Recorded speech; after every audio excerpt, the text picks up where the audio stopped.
Chat is ready to display messages. Hello. Hello. Yeah. I'm back, and thank you for joining or watching a replay, I guess. My mic is on, yes. Yeah, so today is something new. The characters are pretty much all set up and ready to go. I can finally move on from the characters. Just a little bit of context. I think I spent about, I don't know, 6-7 months working on those, in all the various stages of it. So kind of bit off more than I could chew there. But it's done. I have chewed it. So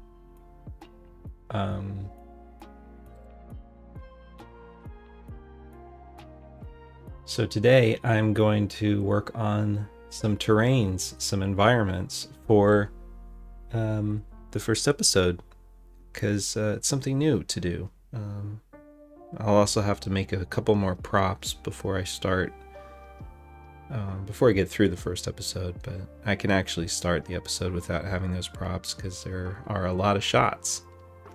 At any rate, I thought it would be fun to do something different today, so we're going to work on an environment and maybe even a couple, see how fast I can get through it, see how long it takes. So this is something I got a while back. It's an add-on called Terrain Nodes, I think. It's on Gumroad. I'll put a link in the video description on YouTube if this stays up on YouTube, for anyone who might watch a replay and might be interested in trying this out for themselves. It's not free. There is a free version that does can basically give you this result of a 512 by 512 map. Yeah, and I think that version is free, but if you want like a higher res, more detailed version, you pay, but it's pretty reasonable price. So anyways, I got this a while back ago and I haven't even used it. So I just spent a little time this morning familiarizing myself with it. It's really cool. And I can use this to kind of generate some landscapes to start with that have some realistic erosion and aren't just your typical Blender, you know, one of these little numbers. Where is it? I don't even know if I have it. The ant landscape, I might have it turned off. But anyway, there's like a default landscape you can use with Blender, and it's really handy for some things, but it's not super realistic. So anyway, I don't know. I think terrain and erosion and stuff is really cool, so I thought it'd be fun to play around with. So yeah, we're going to do that, and then I'm going to add some like trees and vegetations and stuff, and that's the idea. But before I do that, let's do a little update on this little thing. Now that characters are done, I can move this over here. We're working in this section now. Just at the end, almost done. The reason that bar is already almost full is because the bulk of the work was making the ship, and that is done. The ship is done.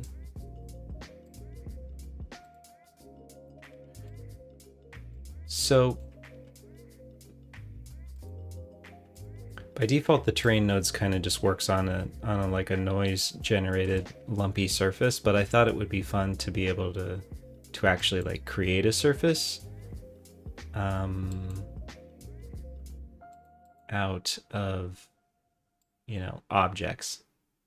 So I can kind of pile objects up on each other and oops, it would be this. Compile objects up on each other and kind of use them as the source for the erosion. So basically I can, this part is not part of terrain nodes. I set this up myself. It's just a really simple geometry node setup that takes everything in this collection here, this lumps collection, and merges it together into something that can then be turned into one shrink wrapped object that's a grid.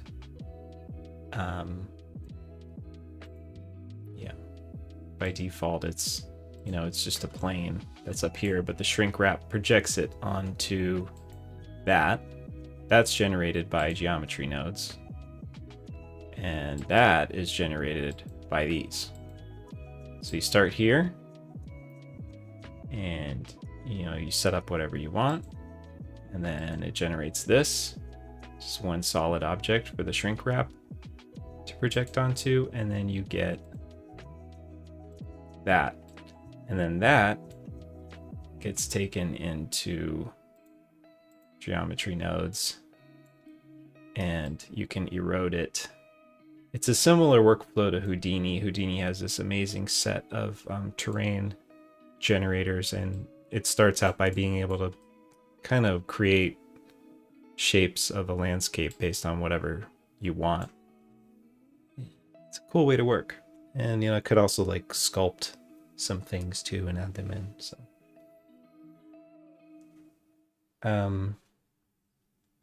So what I'll be doing first, what I'll actually be making is, let me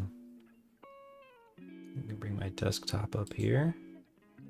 This is my animatic, and it's all very rough, sketchy stuff, but the ship comes in and lands in this kind of clearing. There's going to be forest surrounding, kind of maybe a more of a hill and a slope in the background, but mostly just grass and flowers, little grass and flowers in the middle for the ship to land in. A pretty mountain valley meadow, and then on this side of the clearing, it's this dense forest that the characters are going to run into, and that's going to show up. This will be a different set here, so if there's time today, maybe I'll generate this one next. There's going to be, I think, 2 different sets. We'll need one for this view as well, which might be a separate set, or it might be the same one. I'm not sure. We'll see how Blender holds up with tons of trees and shrubs and stuff. It kind of depends on how well I can render this stuff, because it gets really dense really fast. So yeah, we're going to see this side of the forest clearing valley in these shots. So we'll need about what would that be? 270 degrees of a view. There's about 90 degrees we don't need. We won't need to see what's off camera over here on this side. But we'll need to see what's in this direction. You could say this is south, and you could say this is north. And then, so that would be west over there. We'll never see what's over here on the east. So that's the plan. I'm not going to do like an overhead map or anything because I think eyeballing it is going to work fine for this. But what I am going to do, since this all depends on the size of the ship, is I'm going to bring the ship in as a guide to start with, and we will go ahead and we'll hide all of this stuff because this is all temporary.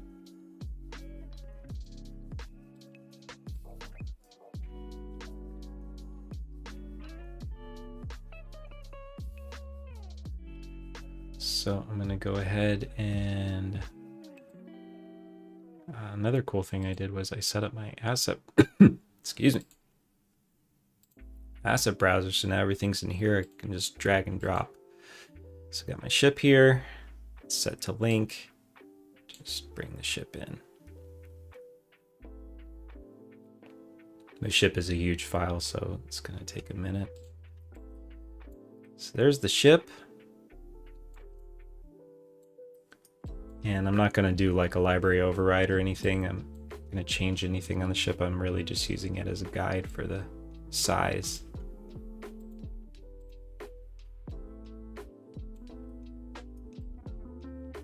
So with that in mind,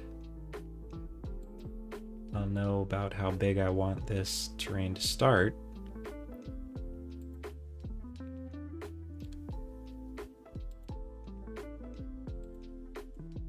And it's going to be a whole lot bigger than it is now. The ship is huge. The ship is about 30 meters long. Yeah. So I'm actually not a metric person. I'm from the US, so to me I would say like 90 feet ish. But Blender's in meters, so I'm going for 30 meters long. Which means I'd say based on what I need, probably need the landscape to be at least about this big. It's gonna be huge. We'll see how it goes.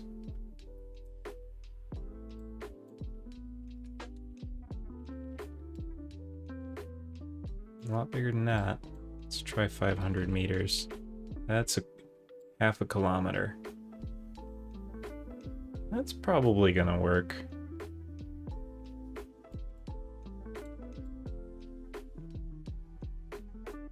Just don't want to run out of space.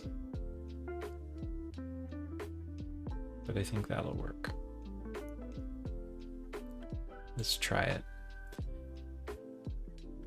So I'm gonna apply the scale to this.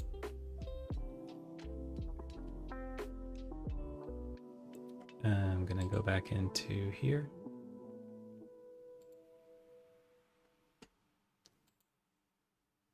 And let's figure out, yeah, this. So this needs to be bigger. Make it 510.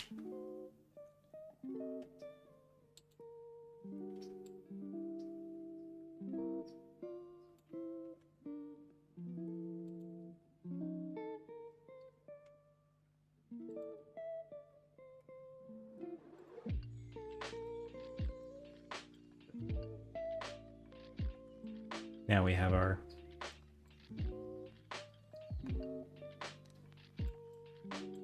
thing and we can start.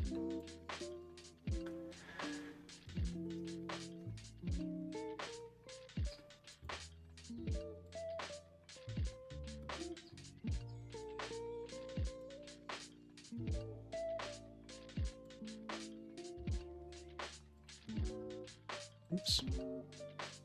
Ship.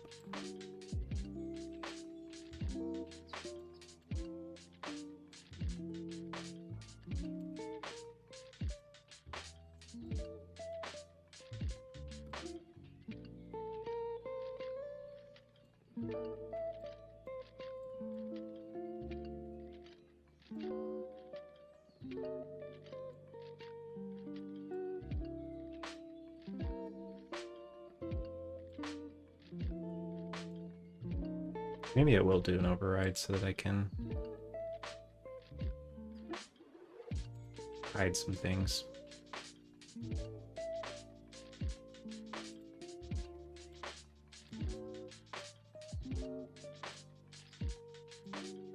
I'm still getting over being sick, so that's fun.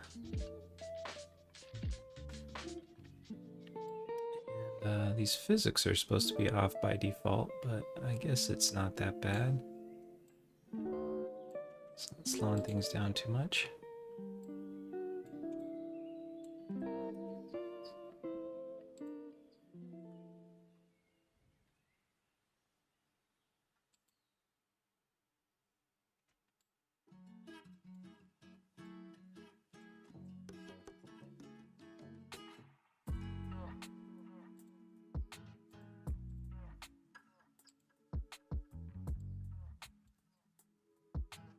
Okay, so I'm gonna go ahead and I'm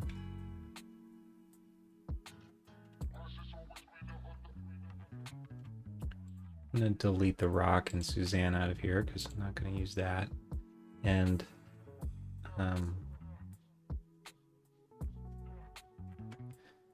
mostly I'm just gonna maybe use another plane that's it's got a little bit of sculpting on it. So yeah, we'll start with a plane. We'll make it 500 meters.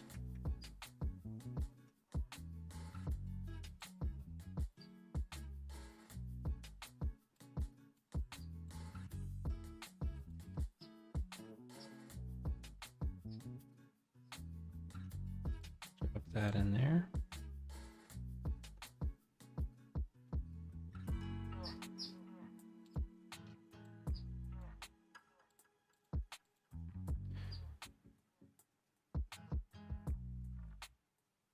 And I'm going to subdivide this a bit.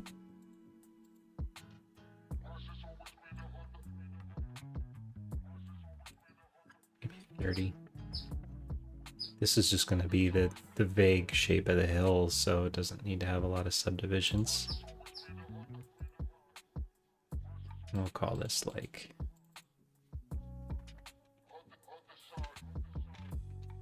that. So I'm just going to go in and hide this for the moment, turn the ship back on, and use my proportional editing to kind of create the basic shape of the hills.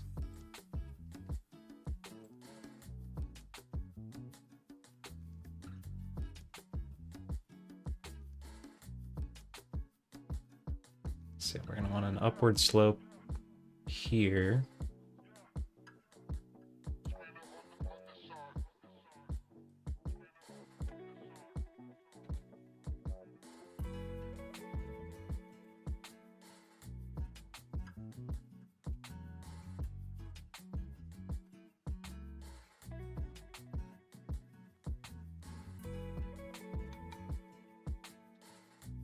There we go.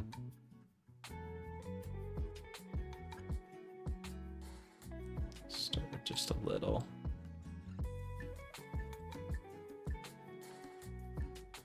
Make this a little more dramatic.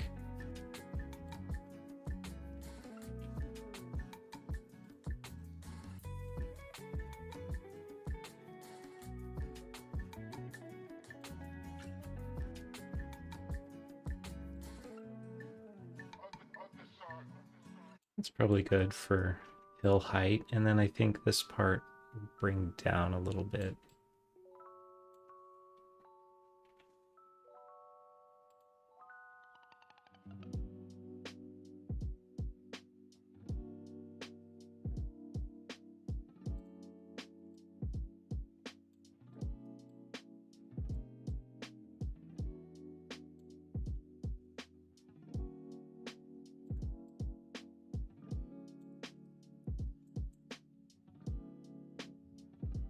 So yeah, something like that. It might be too hilly. We might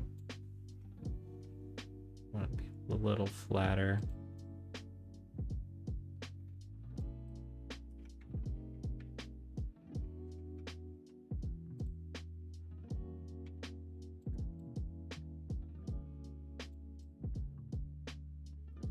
Kind of a nice flat area for the ship to land.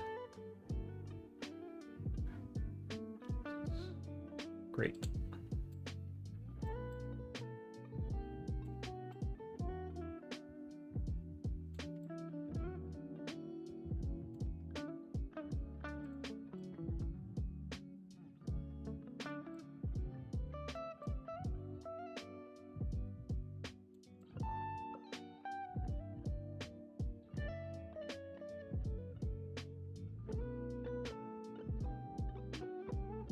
I think probably the whole thing is a little too steep.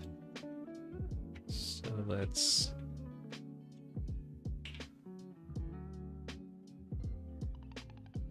more like that.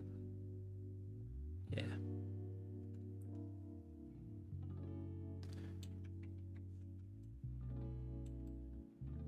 See, as the ship comes in, camera's probably like back here.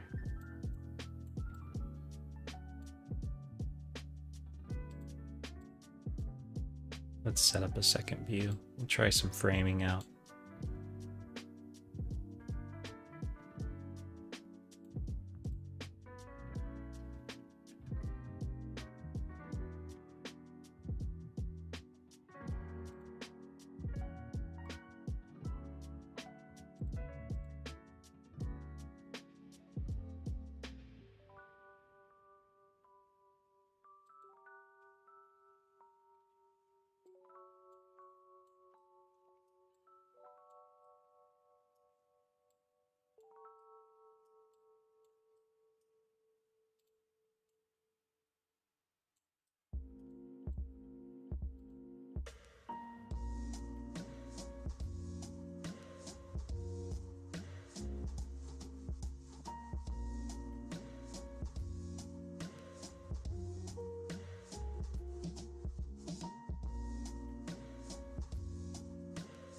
There's our little view setup.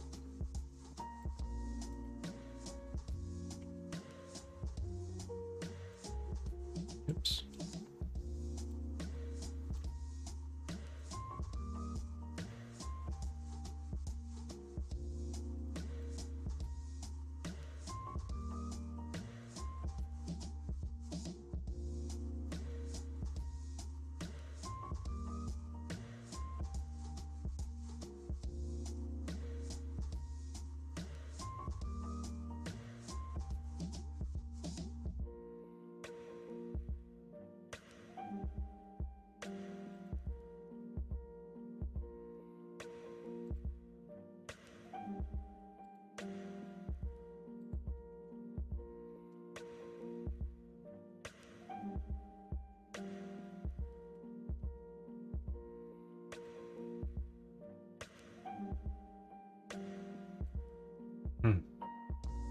Kind of hard to see that. Let's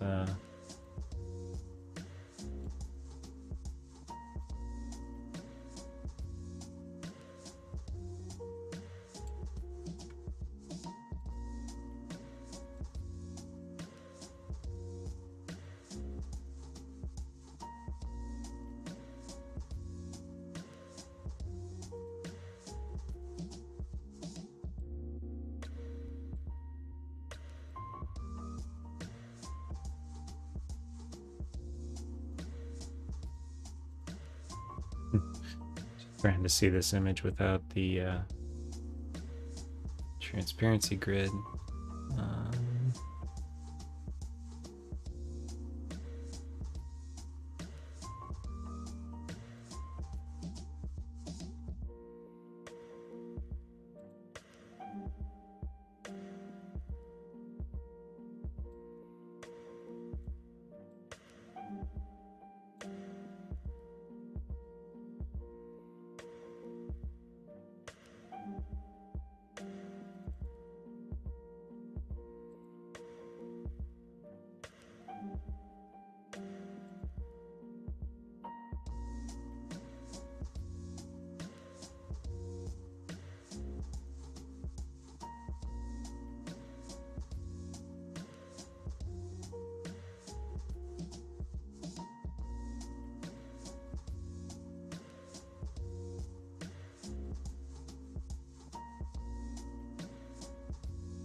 All right.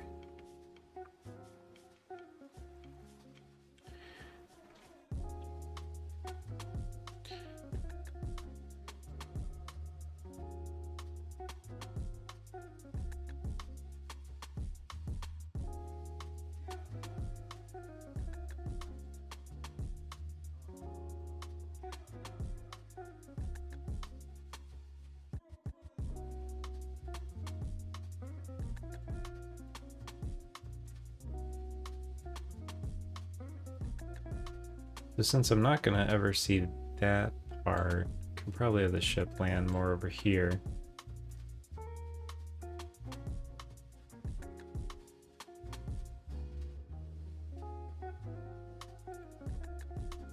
And the ship is gonna land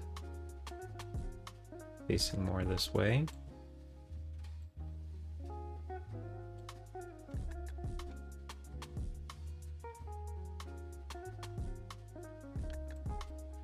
So I'm just keeping an eye on where my camera is in the scene, that tiny little dot there. Scale it up maybe? Easier to see.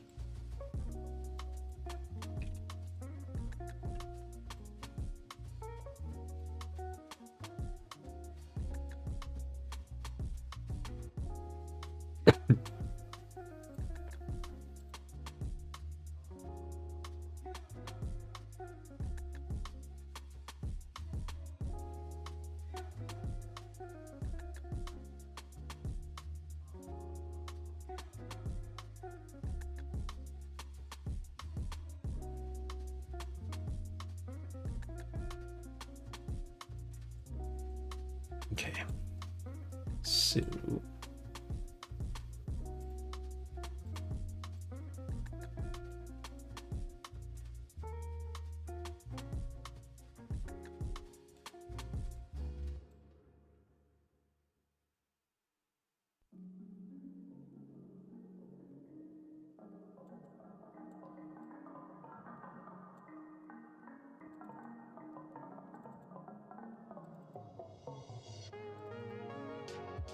um,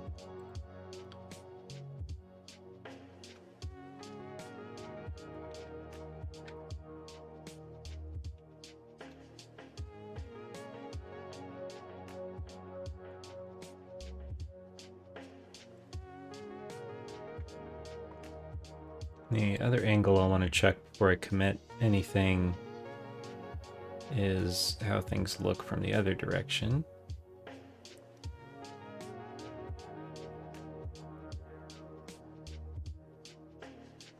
There we go.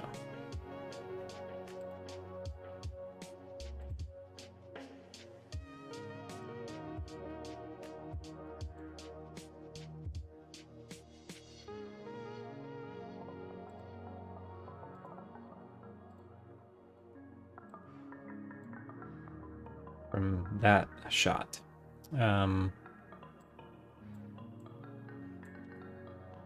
So if I get these two shots looking right, then I'll know that I'm ready to kind of commit to the shape of the landscape.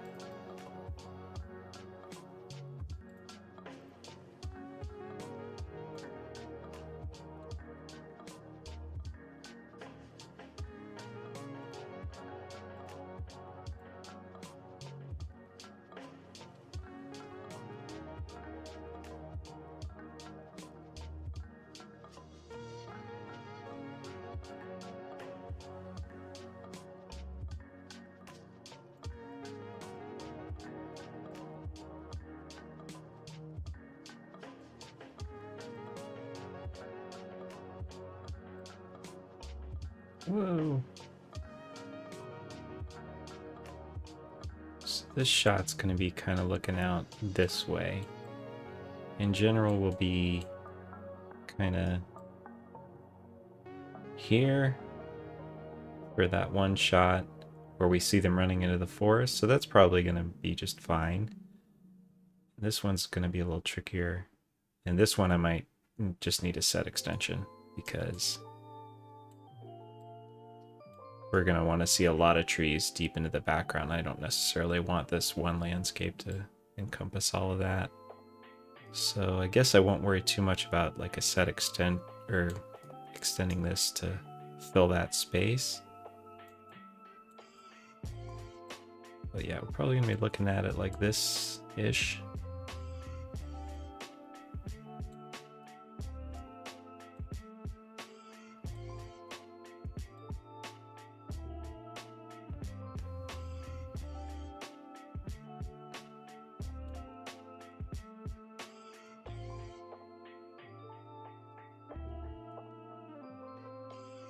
Like that.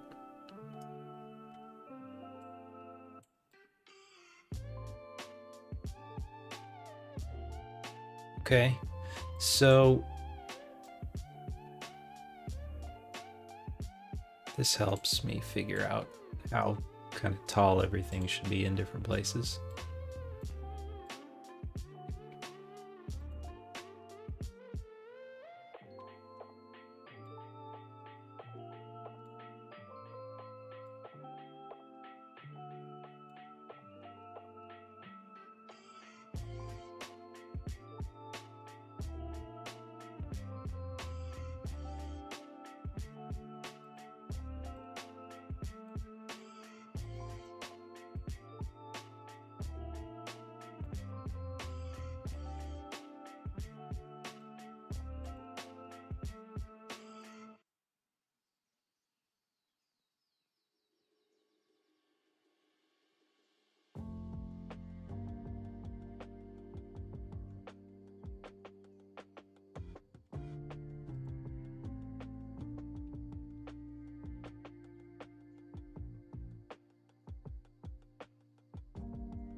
There we go. Mesh boundary. I want to keep this a grid, so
even though this is out of frame over here, it'll make for some more interesting erosion if there's some variety in the landscape, probably. So I think we're pretty good. I think we're good to start trying to erode this mother and see where it goes.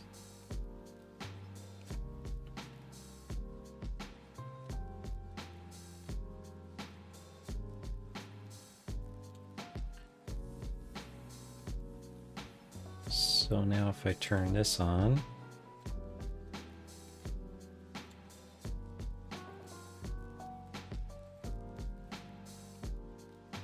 can see that has been projected down onto here. It looks like we missed a few steps. Let's see.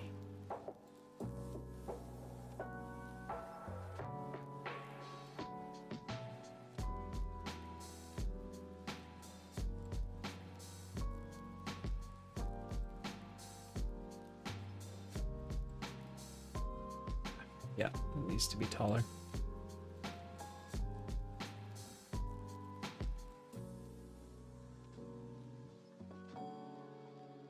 And looks like currently it's not going down through the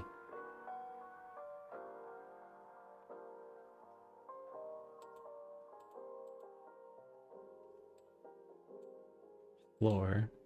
See if we can figure that out.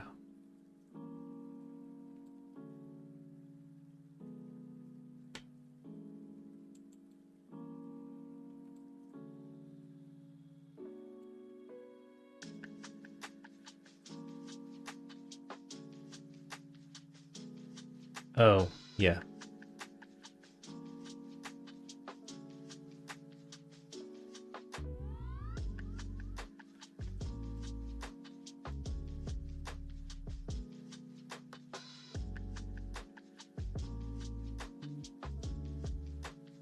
So this is currently on the floor and it's getting clipped there, but what I want is to, I guess I'll just raise the whole thing up.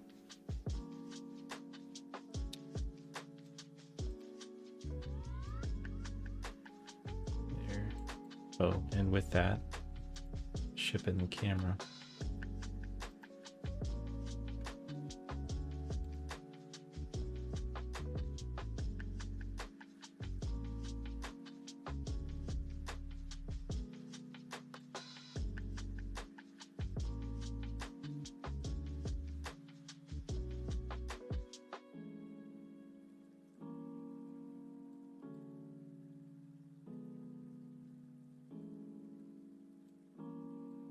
Okay.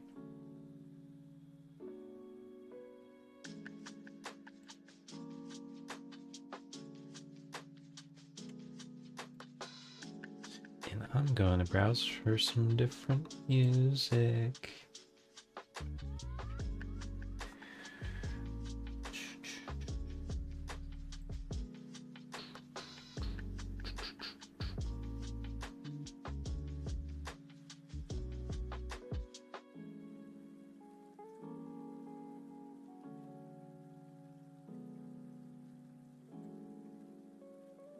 See how samba sounds if we get some.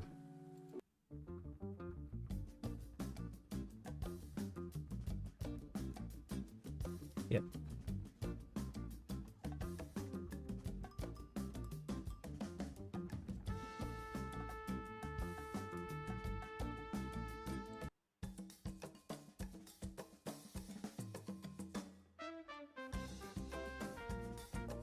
Okay, I don't know, maybe not.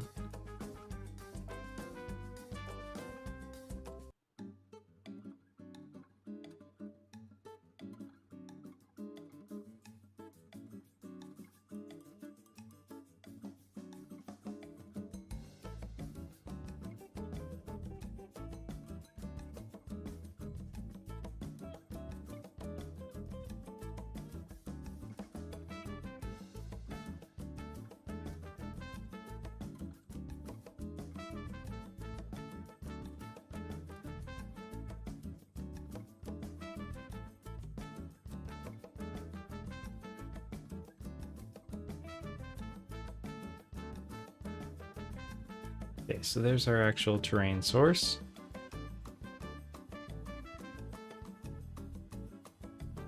working now.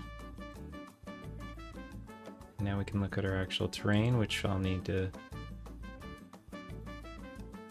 rework.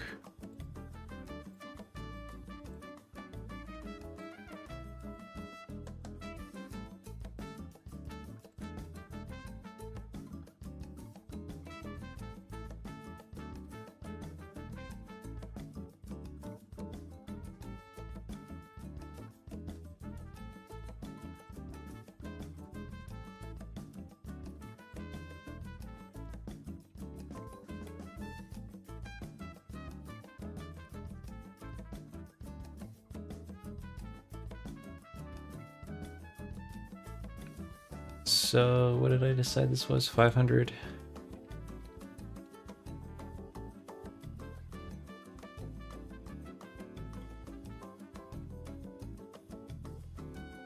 There we go.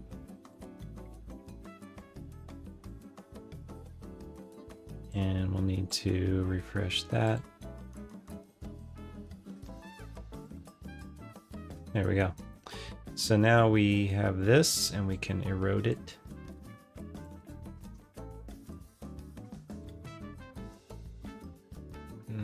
Maybe adding the ship will help. Yeah, it's a big difference. So now we can just kind of look at what our erosion is doing, and this is the part I'm really new at, so probably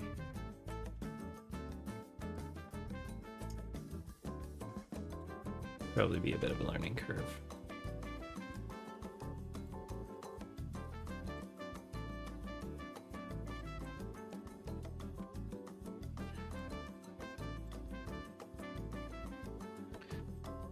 So I added in this like rock as an underlying layer. It seemed to help, but it's too small compared to how big we're working now, so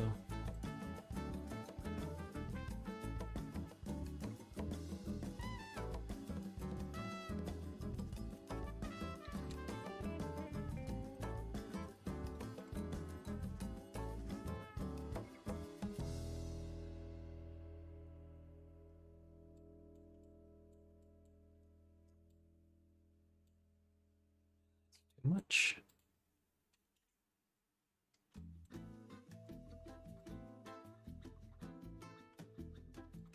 I think these are like exponents or something because they change so dramatically. Excuse me.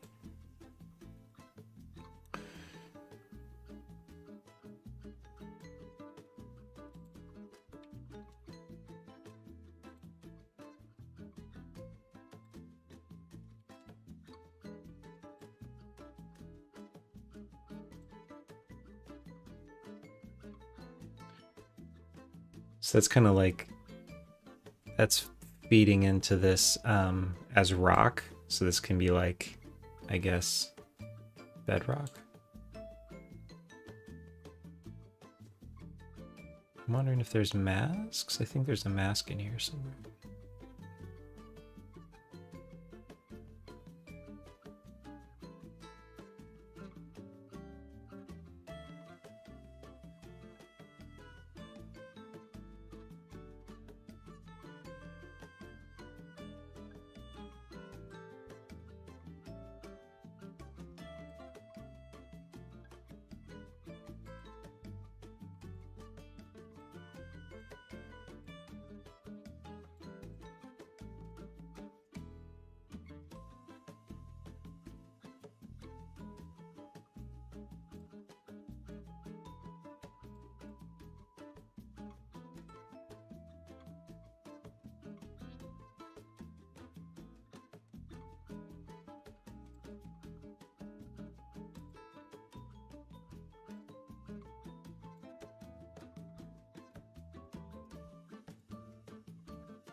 Probably not.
A little more rocky, yeah.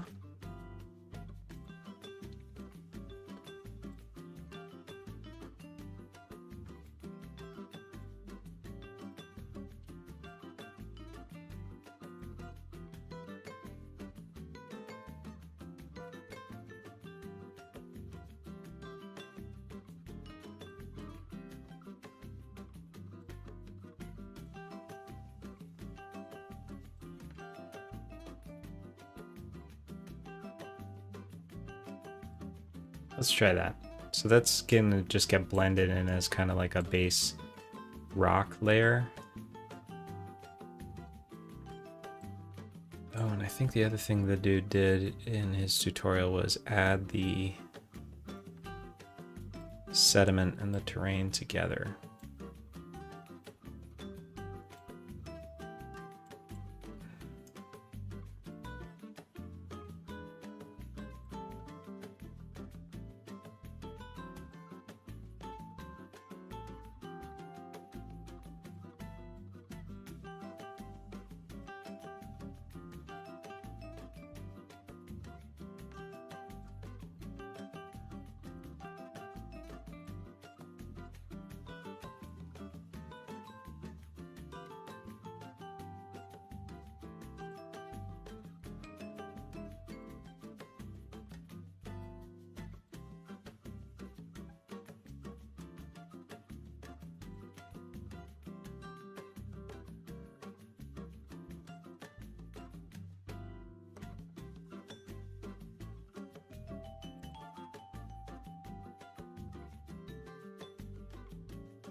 Okay, so now something's happening.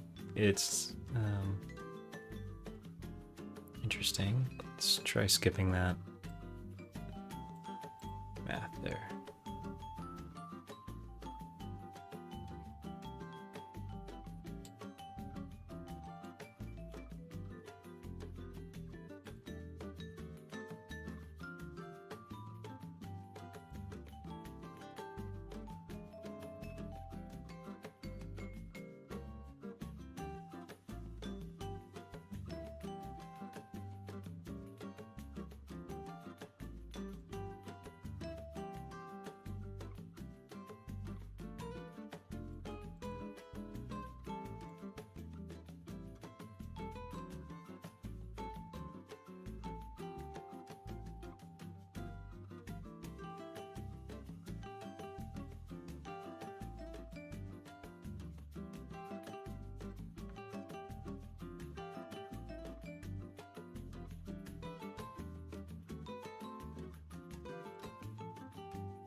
Okay, yeah, I'm getting something a little more noticeable to happen.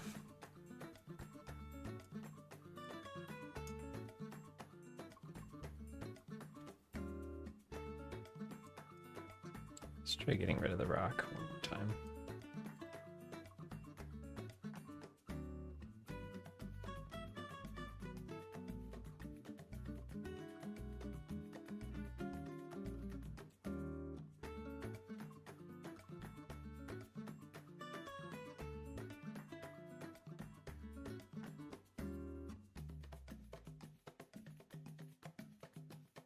think this view is really hard to see what's happening too.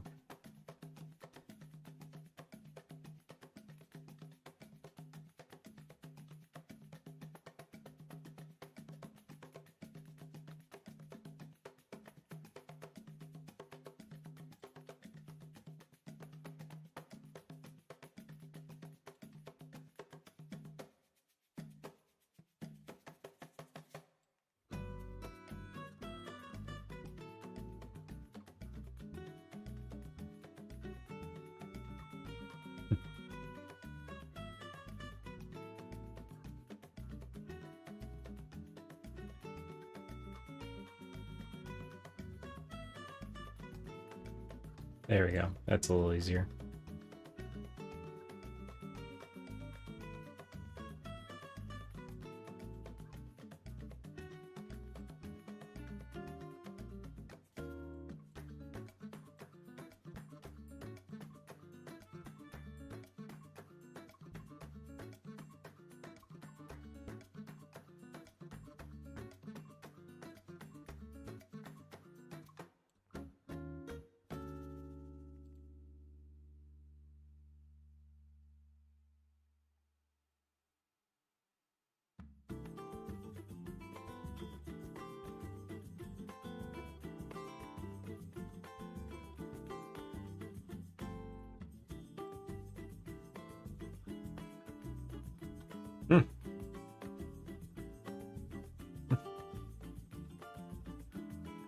That's wild, man.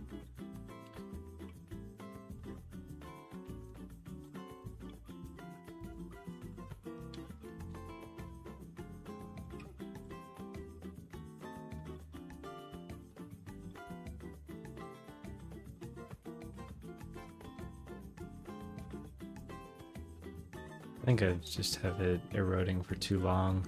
Let's try 1,000 cycles instead of 5,000.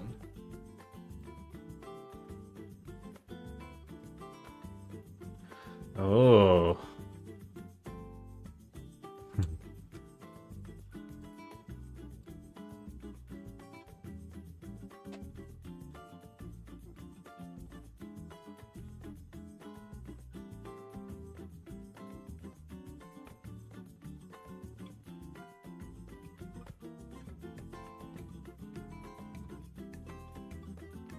So it's filling up a deeper space than the hill, and I wonder if it's because the sediment is trapped inside. So I'm going to try this open boundary thing, see what happens.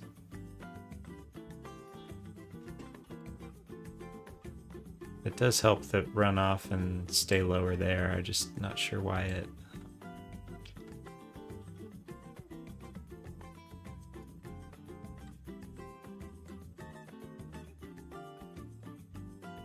Okay, yeah, it's all the sediment. Okay.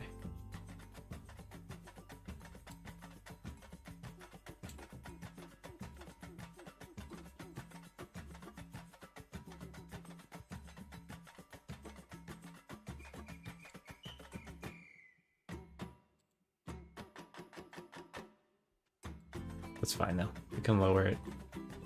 But now we have something happening. That's good. It's not what I'm going for, but it's something. So let's try less rain.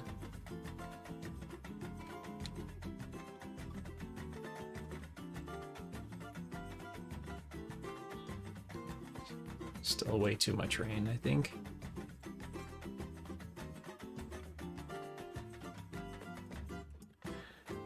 And let's try dropping some rock back in there, see what happens.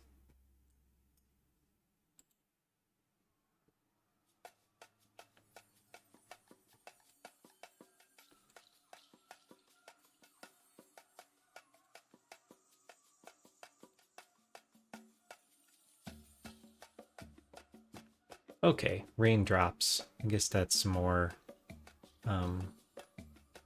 what I would expect to see. And this is kind of the reason I'm using this, is because what I'm going for is these kind of channels that you can tell, you know, over time the land is wearing down.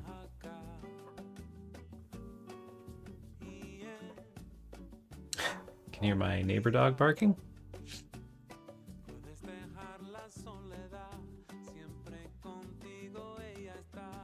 So let's try doing both together and just turn this way down again.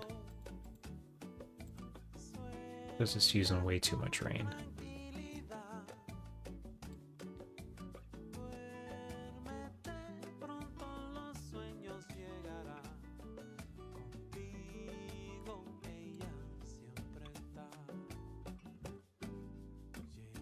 Oh. Oh.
So maybe shorter rains? Let's try 100.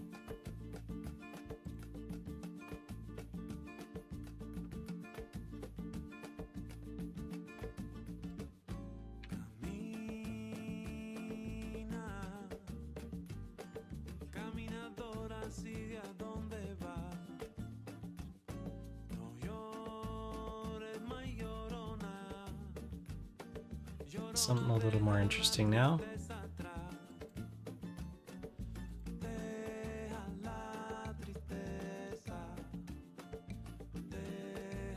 More rain, but or longer rains, but less of them.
So this is cool. I think it's maybe a little more detailed than I'm gonna want for just like a smooth meadow.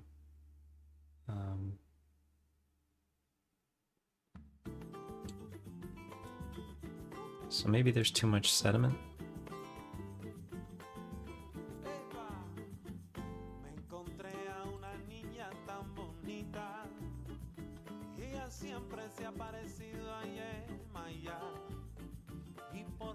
I think this setting allows more of it to just run out and flatten out.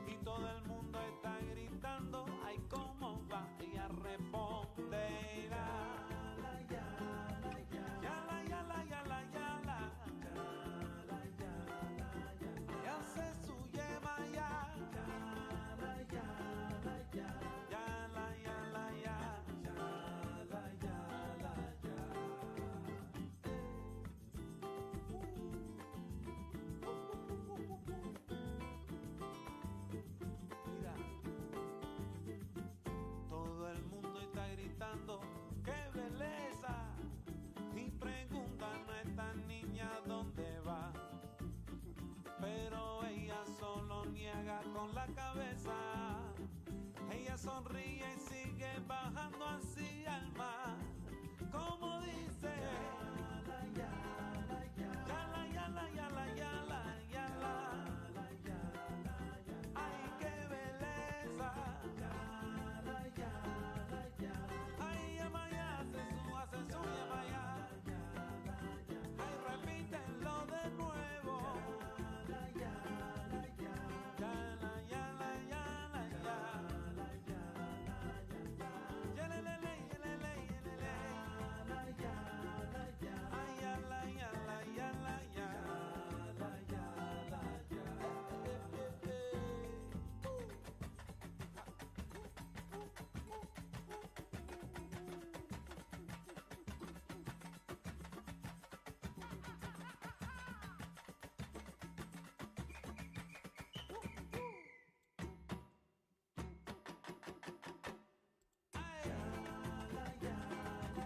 Yala, yala, yala, yala, la, la.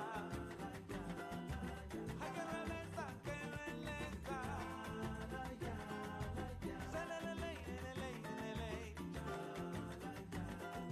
Ella siempre está cantando. Ay, yamaya, hace su yamaya. Ay, yamaya, yamaya, yamaya, ¿qué dice? Ay, yamaya, hace su yamaya.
Mm-hmm.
That's what I was going for. Going for some black there because I think that tells it, okay, there's not gonna be rock. There's not gonna be rock here. I don't want just constant rock.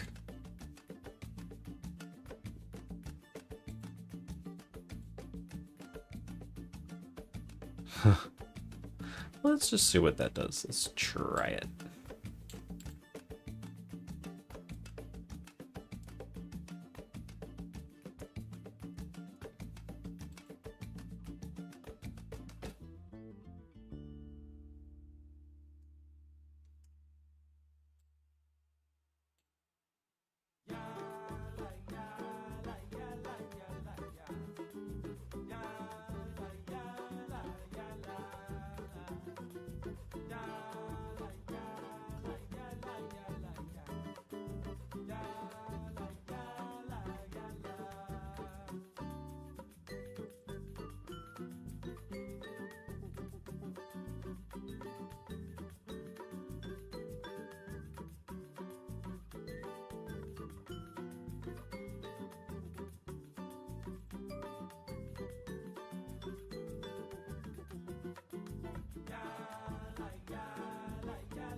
I feel like nailing this rock layer is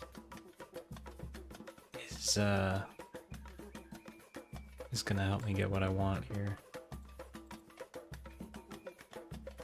And I wonder if I can multiply it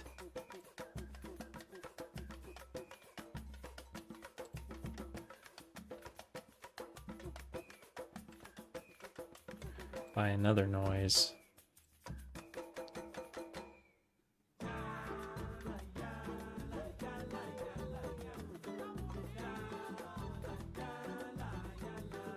There's all these noises.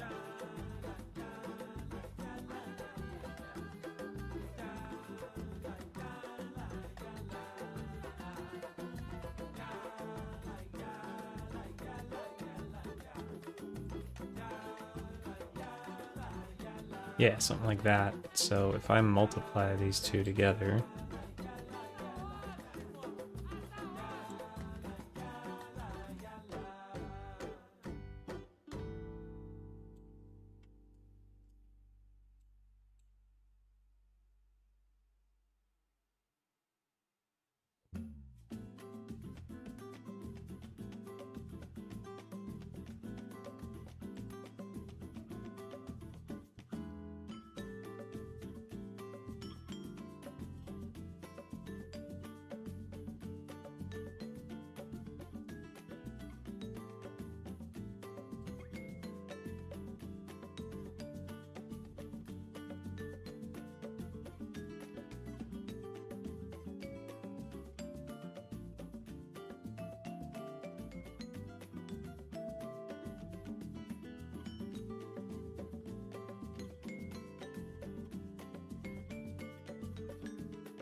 Actually, I think I can have more than one of these in the scene. Really handy to just leave this over here. I don't have to keep running around this viewport all day long.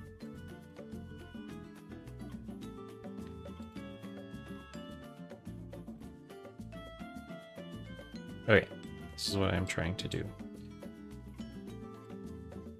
Let's see what happens.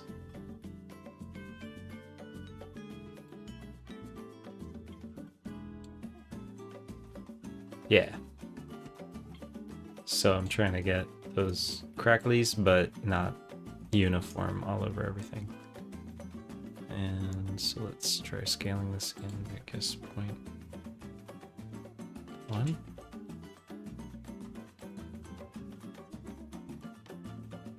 Yeah.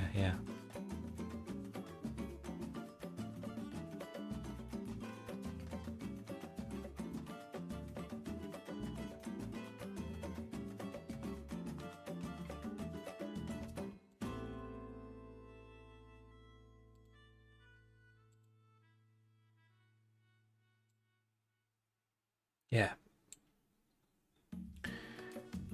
So that's a more natural way for a rock to be.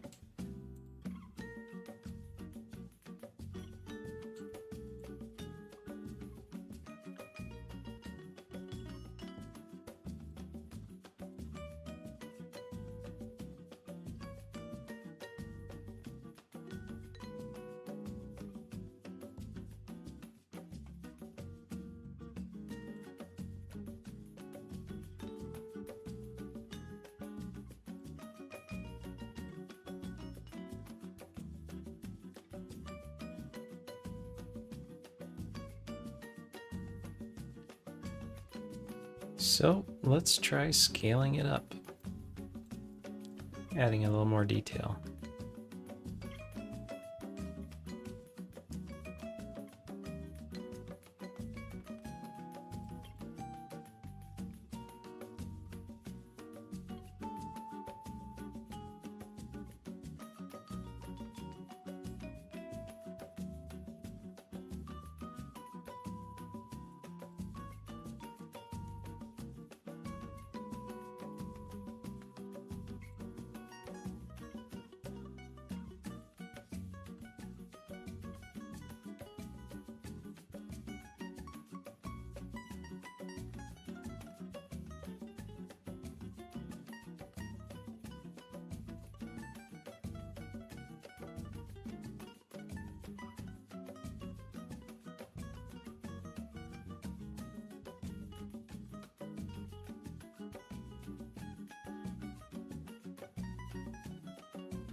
Take a look again at what my sediment is doing.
Ooh, interesting.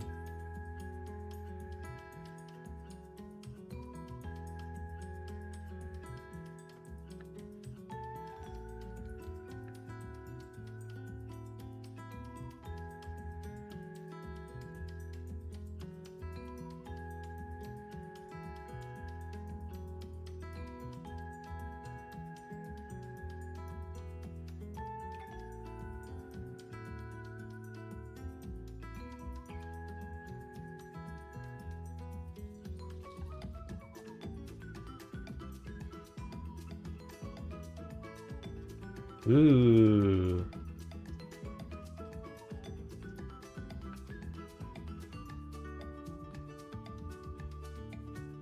Now we're getting somewhere.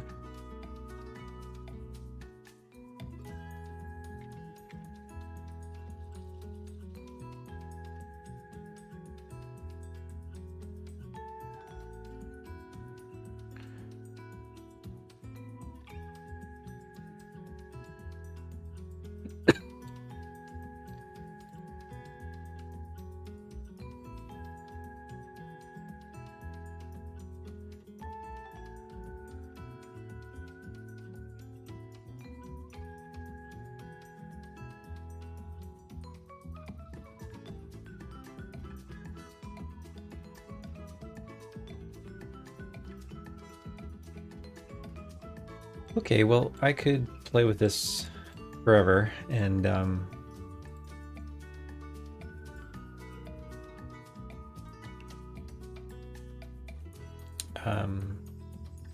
yeah, it's fun. I kind of like this, kind of messing around, but I do want to move on and try to put some plants here. A lot of this is actually going to be covered by grass. I'm not going to obsess over the you know, the surface quality of it too much, but just the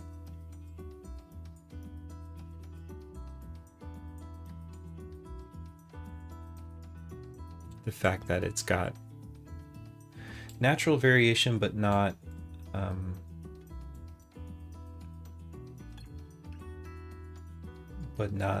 crazy steep craziness going on.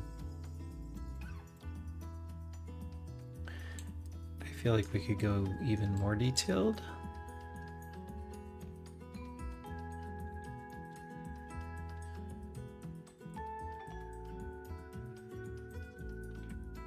And save in case this crashes.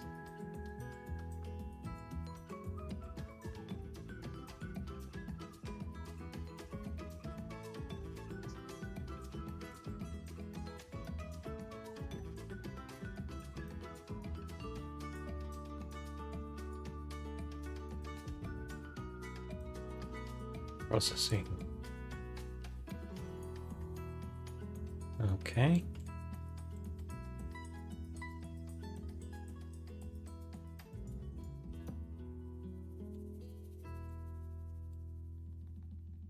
More detail. I might even go 4096. Let's try it.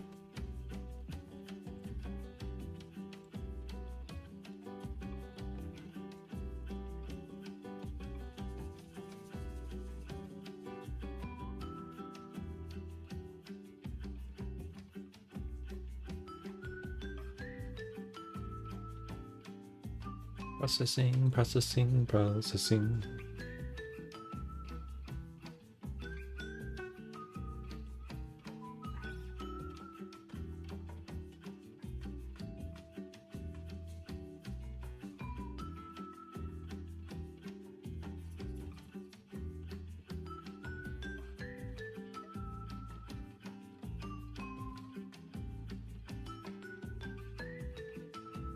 Mm-hmm.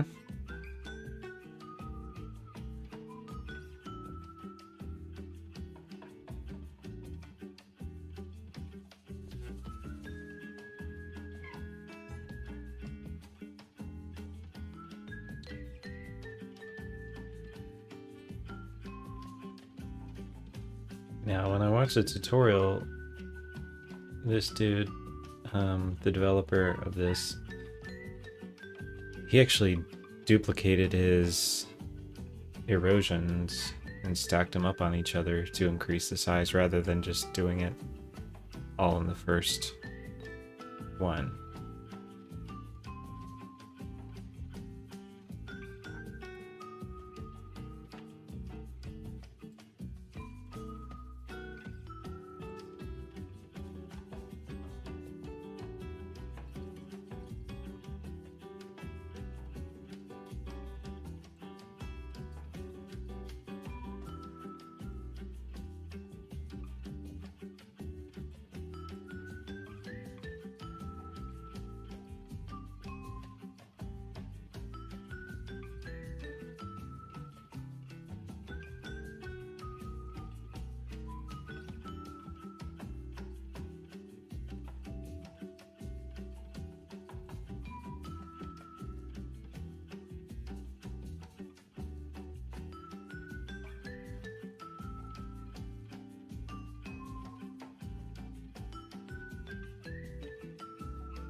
Okay, looks like that just saved a height field for me. Oh, I know why, because I think this is just supposed to be plugged into that. Yeah.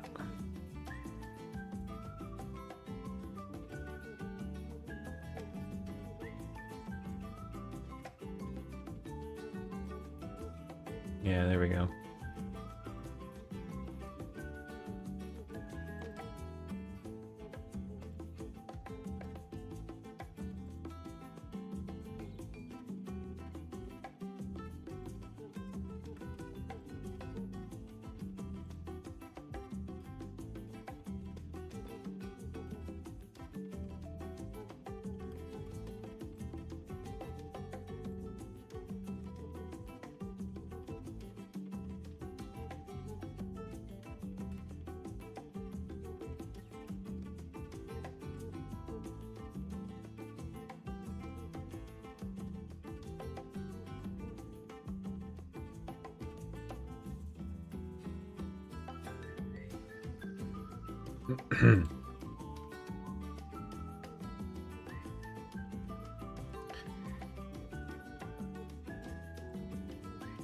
So, if we set up our shader, there should be, yeah, there's a shader in here now.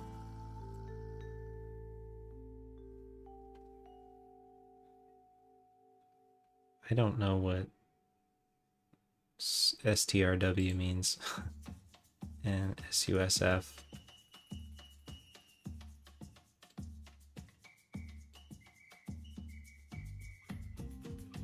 Let's try this.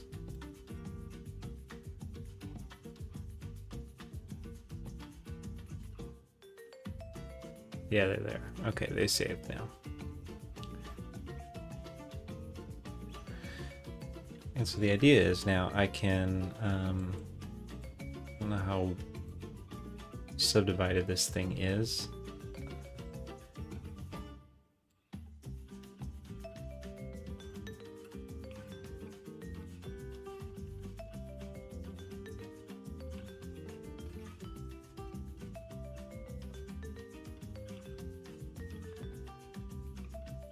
I'm not sure if it's 1-to-1.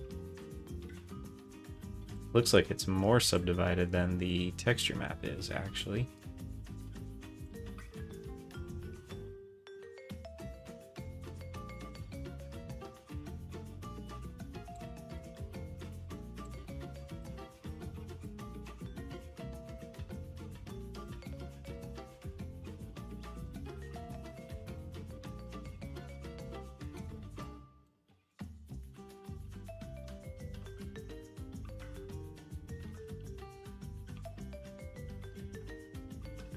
So I'm gonna try a couple other things.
Right.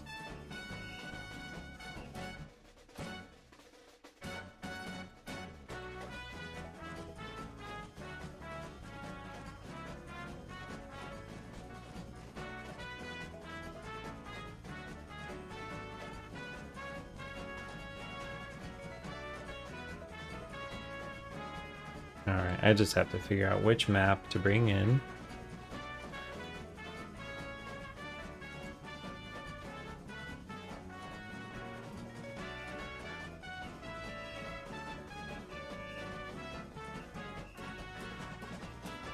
I think it might just be this.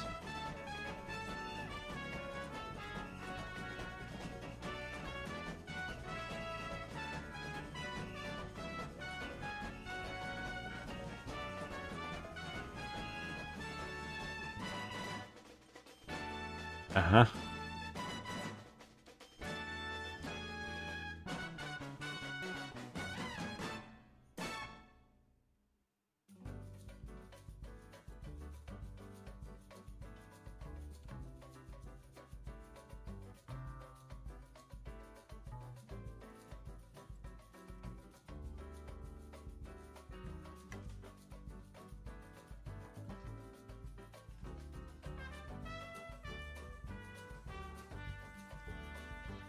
Okay. So now we can try to get a better sense of what the actual detail level is here.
Okay. Well, yeah. Looks like those kind of blocky pixels are just part of the map. So if I wanted smoother details, I guess I'd have to up-res this situation.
So, can mess around with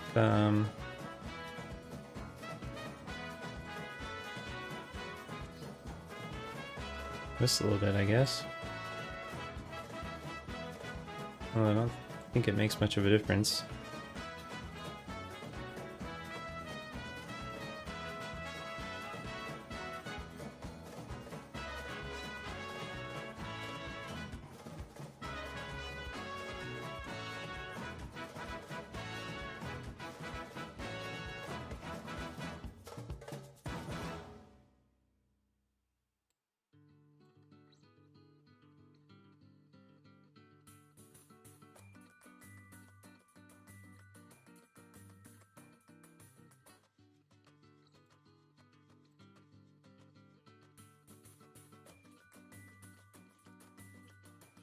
I'll have to mess with the shaders later, because I don't know.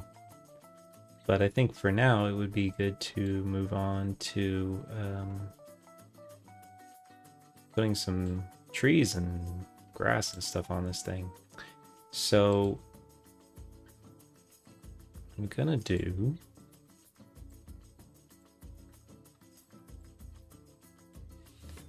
is I'm gonna make like a proxy version of this that's kind of much lower poly, so that the scattering doesn't, you know, completely come to a grinding halt.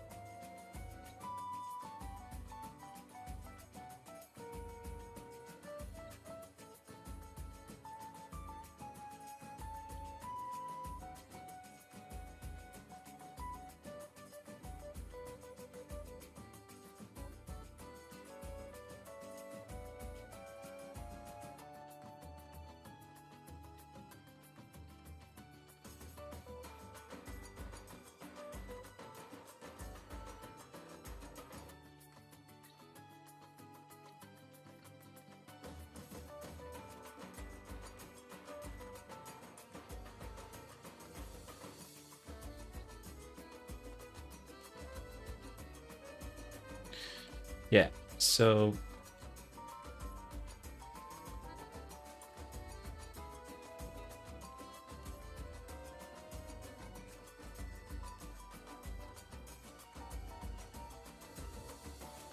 got my images saved out. I'm gonna go ahead and just use this for now. Put like a displace. Where are you? Displace modifier on here.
Perfect.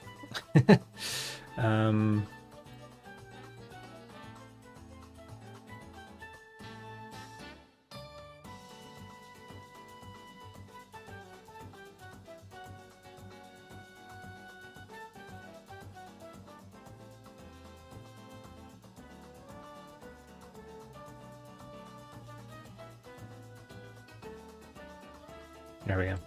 Okay, so now we have this like low poly proxy object.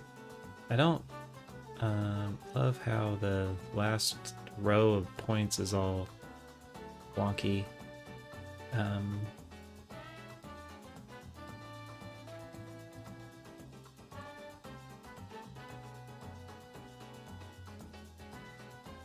But I think I'm just going to delete them, because that's all this really needs to be. Or at the very least, just flatten them out.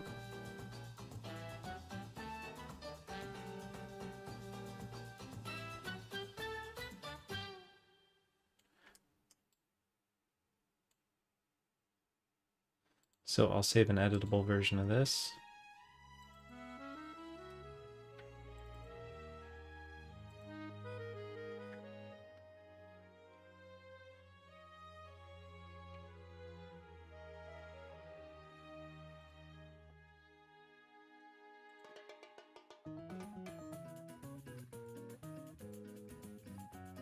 And then I'm going to apply these. Basically turn this into a finished mesh. Grab all these.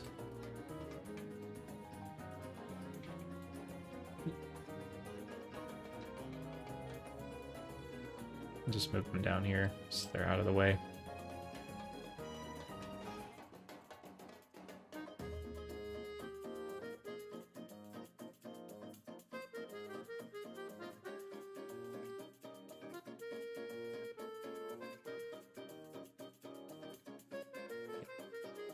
So this will become our object that we're actually scattering onto, so that the scattering add-on doesn't have to think so hard to put everything there.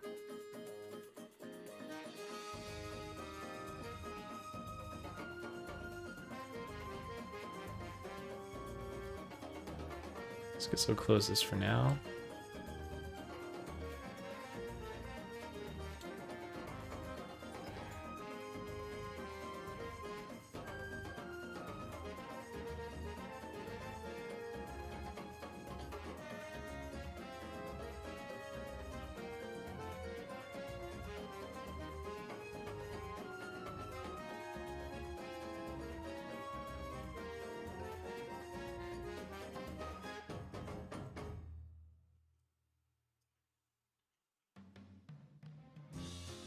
And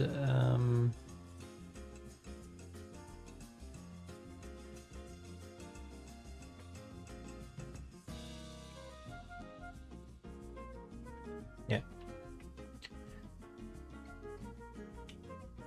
think this might be a good time to save a version up.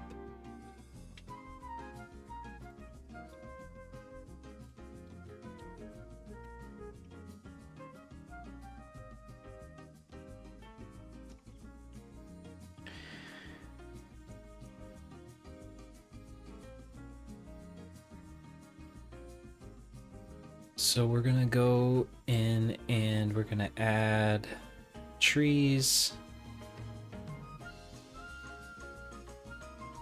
and maybe some rocks and grass and etc., etc. And I'm gonna be using this add-on called Scatter for this. Call this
and in fact, I think things are pretty slow in general in this scene. I'm gonna see if maybe I should just clean it out.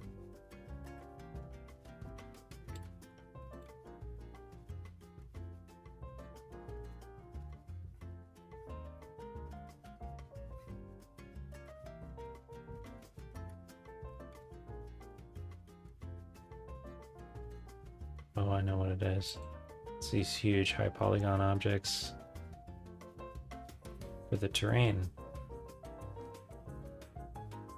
I think if I just delete them.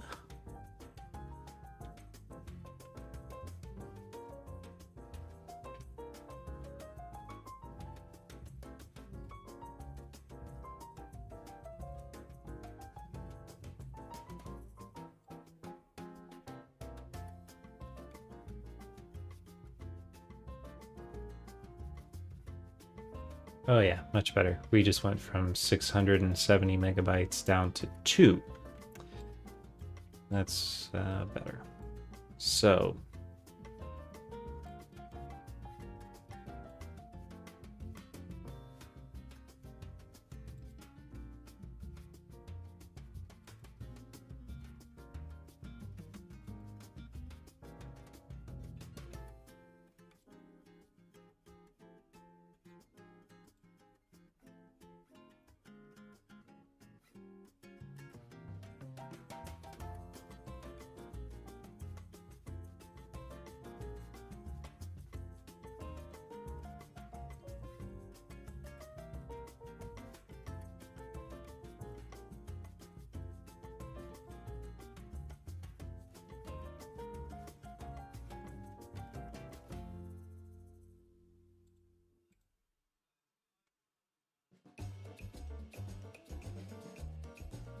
okay, now we got our speedy response back. That's what I was going for. Oh, I'm gonna do a little stretch break.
Okay, I'm back from my break. So we are going to do this another way.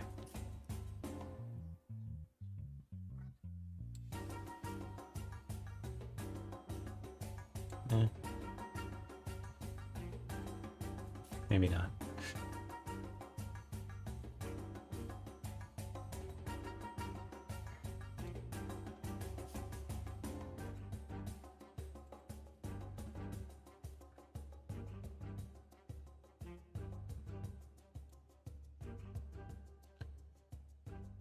So the first thing I'm gonna do is I'm gonna start, I think, with some trees in the places where I want the trees to be, because that will kind of dictate where the grass goes. And we don't want to make a bunch of extra grass under the trees. So I have these biomes in here. We're going to want to link everything in. That's important, so this file doesn't turn into like a 10 gigabyte file.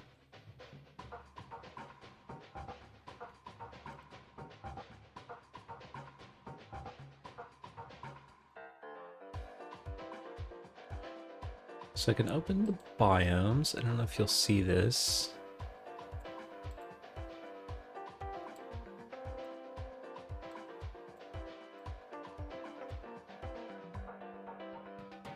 Let's see here. Okay. So yeah, I have all these biomes here. These moss ground ones will be kind of cool to have for in the forest.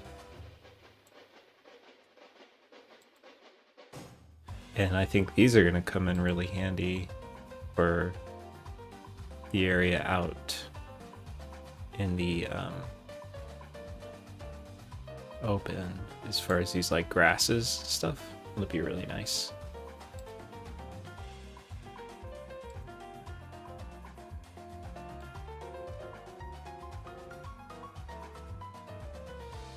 And then I have these kind of more foresty ones, which I might use around the edges a bit.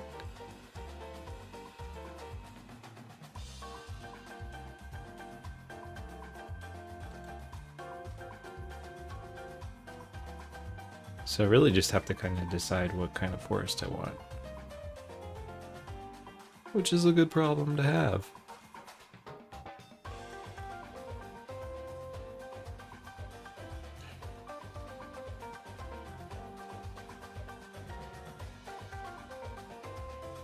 Don't think we're doing tropical, so it's probably one of these two.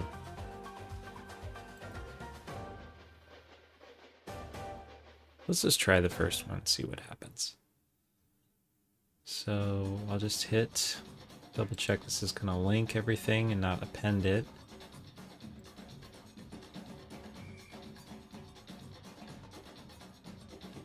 And I think we are gonna want to paint a mask, because we're not going to want it just uniformly all over the whole hillside.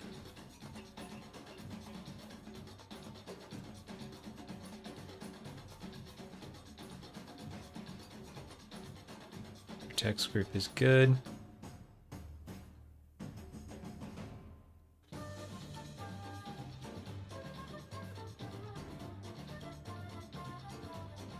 I think we can leave the rest as it is, and we'll just hit the plus. And by default, it's just going to put it all over everything.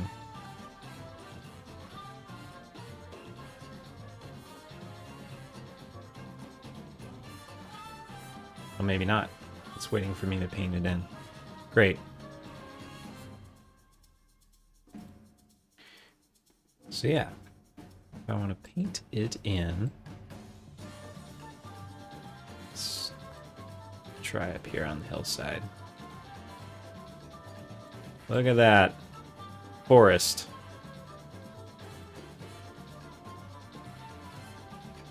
So yeah, this is where we will want to see our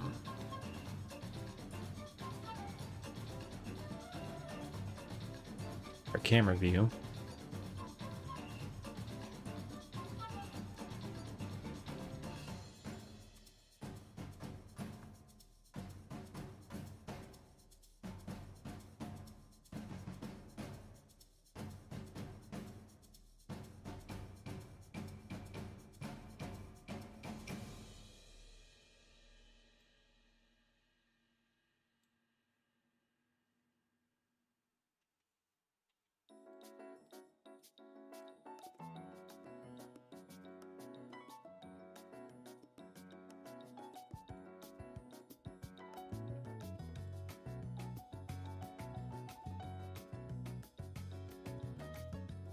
Probably gonna be good.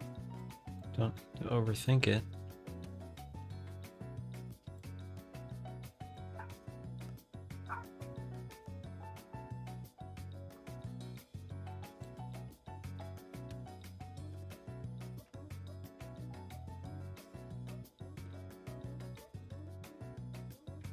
A little bit of foreground might be nice, or midground.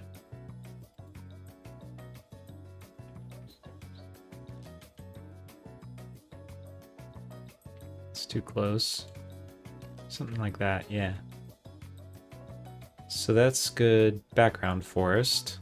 I think the scale is going to be a bit off. Maybe not, though. It's a big ship. So, yeah. It looks like we got some like rocks and ferns in there, too. That's cool. So, and the other thing, another shot we'll want is the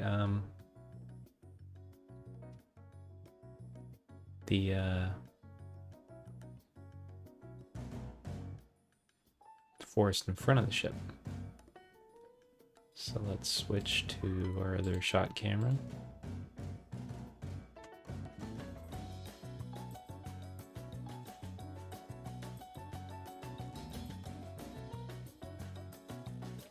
Actually paint this like here to mark where we want. Okay. And kind of like, in general, I'm going to try not to paint too much more than I actually need.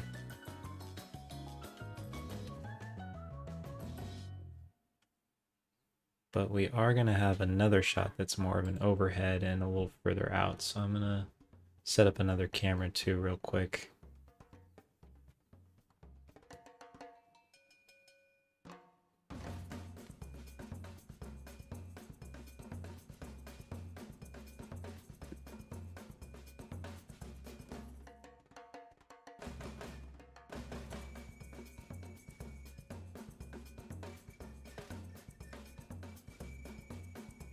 Yeah, shot. This is 210, duplicate 210.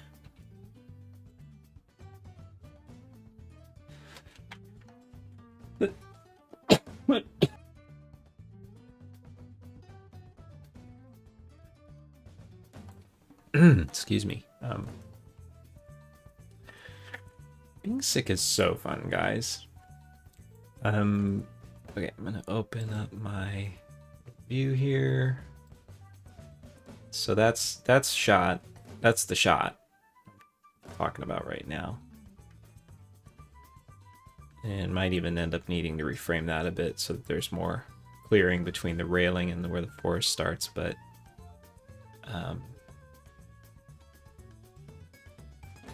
the other one I'm looking at is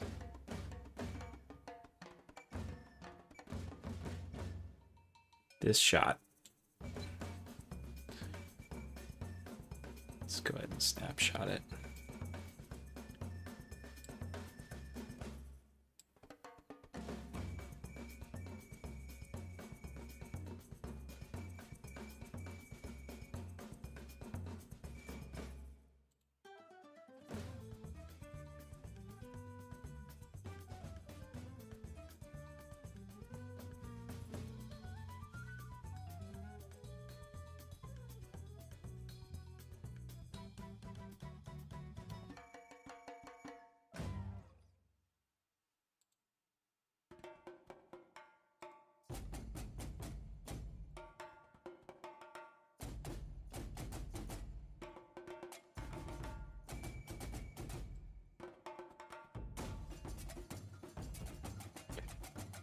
Shot 110.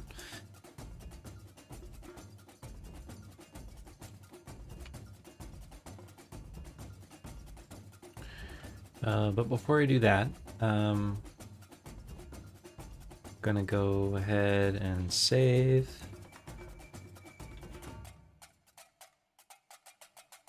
Double check that my file hasn't exploded in size. Should be, yeah, still pretty small. Everything is just linked in, so you know, instead of having a gigabyte size scene file now, I've still just got 6 megabytes. So this is good.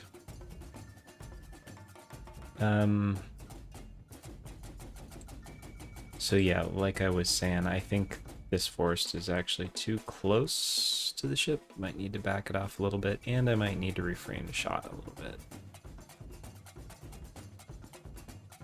So let's do the reframe first. 10, good. Oops.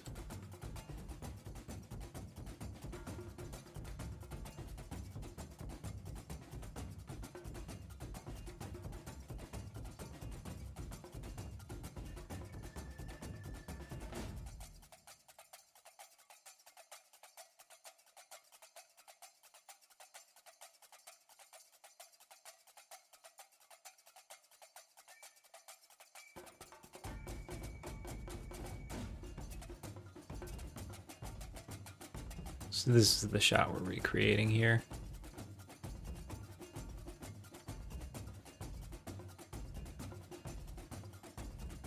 And of course it's all going to be tweaked once the character's in and everything, but this is the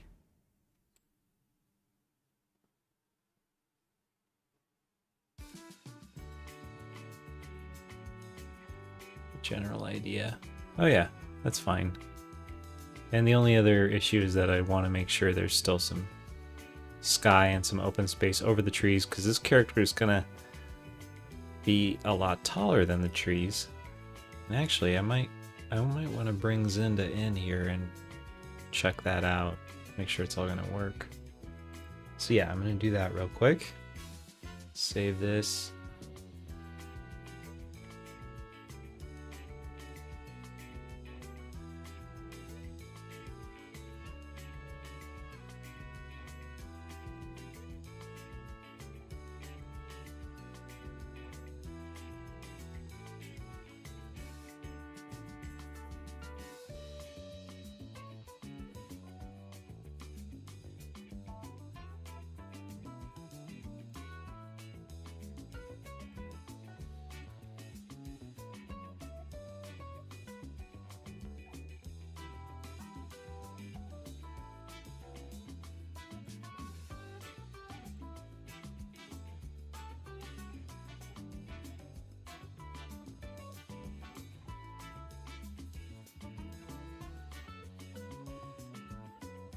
There's Zenda. Okay, so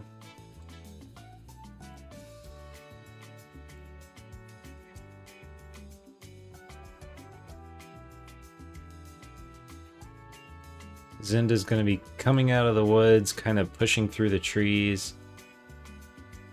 And we're going to see the top of their head over just like that. And that looks just pretty much perfect. That's kind of what I had in mind. So as they come through, the shot's not going to be super long, but we'll see.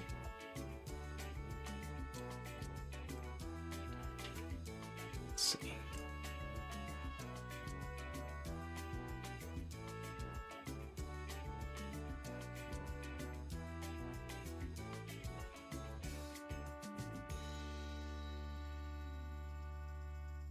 And the other thing I haven't done is I haven't even considered what my lenses are here.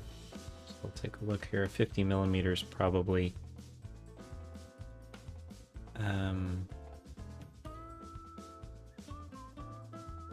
Probably right. You know what? I'm just gonna go ahead and bring in Nat as well, because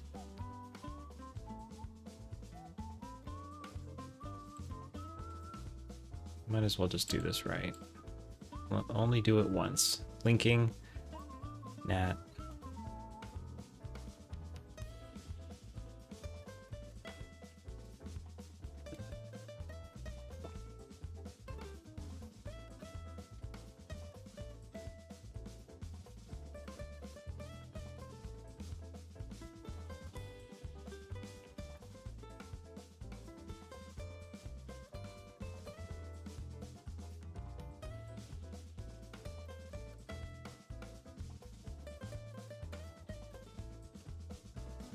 Okay, so that's, yeah, that's a little too...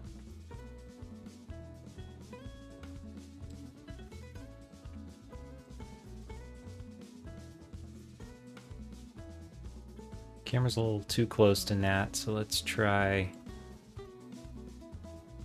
zooming everything out a little more.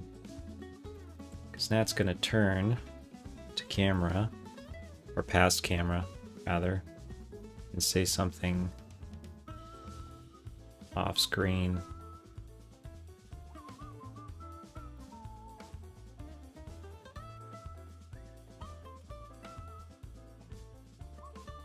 The character is actually gonna be over there, but I'll probably cheat it and have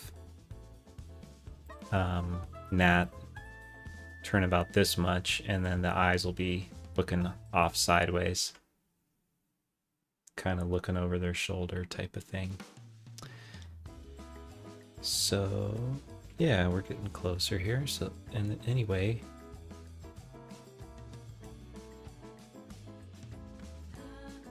probably more like that.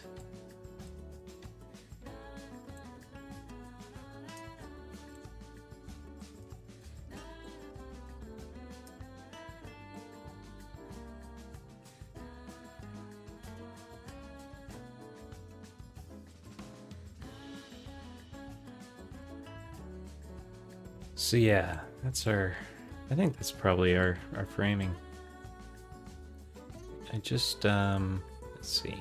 I don't want Zinda's head to be cut off by the top of the frame, so I might tilt the camera up a little bit more.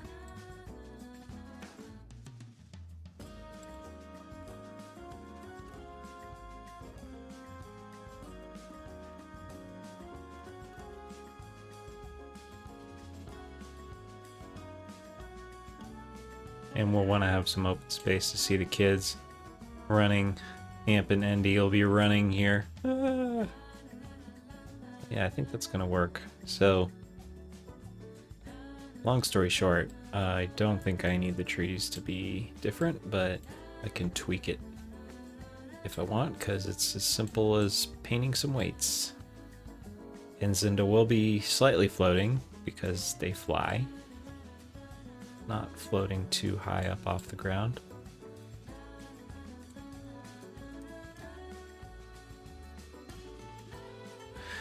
But this is exciting for me, seeing it all come in together. This has been almost a year in the making, getting all this ready so that I'd be able to just start setting this stuff up.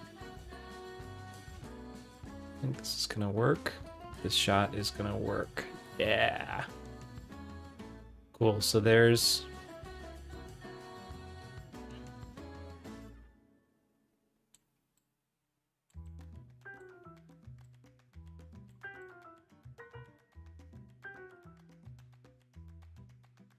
That's probably where Zinda will start in that shot.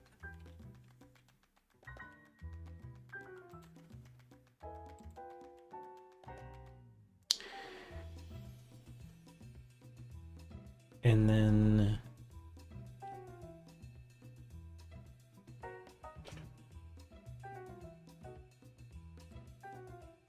so we'll save this.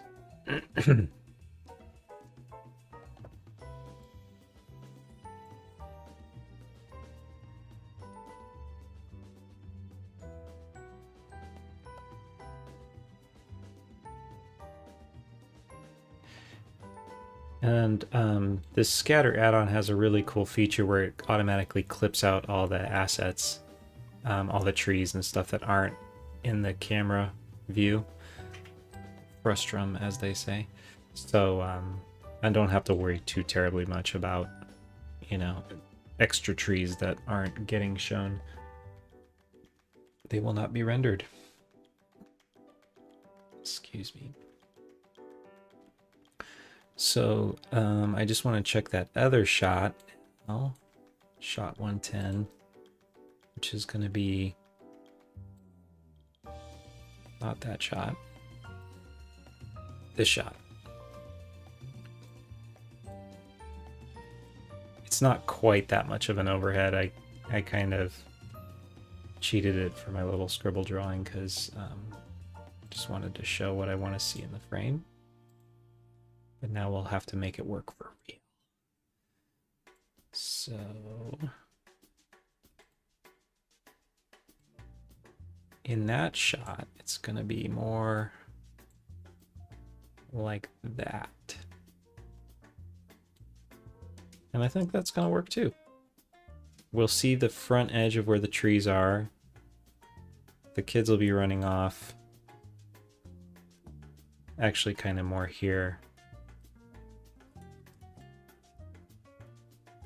We can kind of cheat that by doing something like that, which will still work because we have forest there as well. I think I'm gonna have like an actual trail opening here so that Zinda's not completely just crashing through trees to get out. They're actually just kind of like leaning to the side, and they're mostly coming out of an opening, but maybe there's like a few trees bending out of the way or getting jostled as Zinda comes through. So yeah, I think this is going to work well. If the trail opening is right around there. And Nat is going to be kind of here in frame, I think. We could get closer if we want. We have some latitude here. And yeah, I may play with the lenses here later, but 50 millimeters is kind of good for these shots.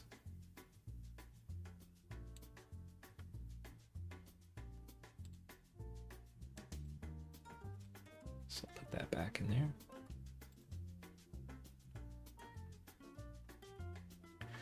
So yeah, I think this is all going to work. So what I want to do then is maybe just put a few more trees up in this corner, kind of to match, so that this area feels a little more filled in. I do kind of like it a little open. That's cool, but maybe just something like here. And I'll paint in the kind of opening, the trail opening here, and then we'll be good to go with our trees, I think. So let's go back into our weight painting.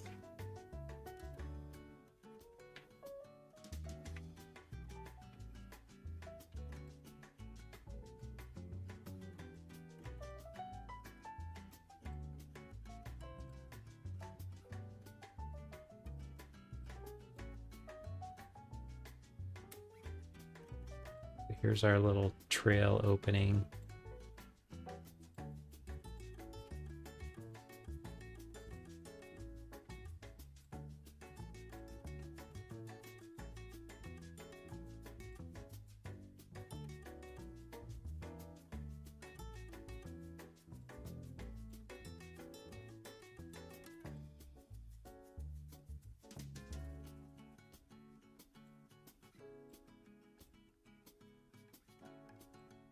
Gonna have to mess with that. I think you can go in and fine tune that. I'll just get like this tree out of here. I think you can even just do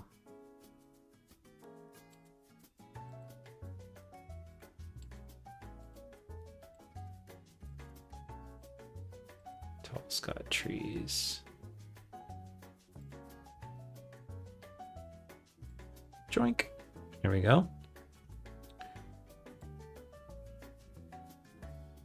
And then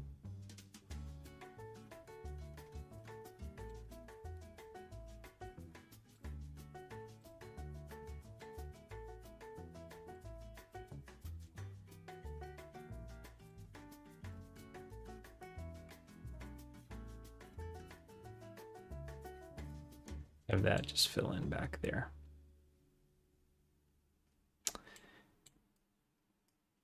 And yeah, a little more in this corner, like right there.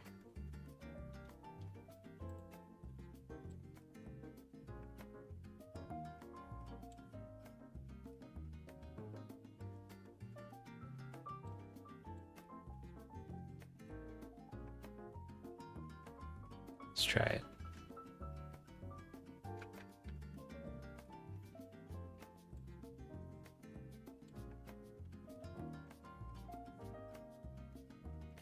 So yeah, now we can try a little test render, see what happens. See if I crash my machine or what. See if it looks like crap.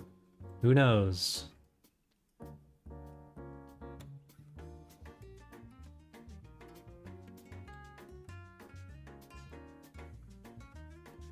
Oh yeah, and let's check the camera 210 again.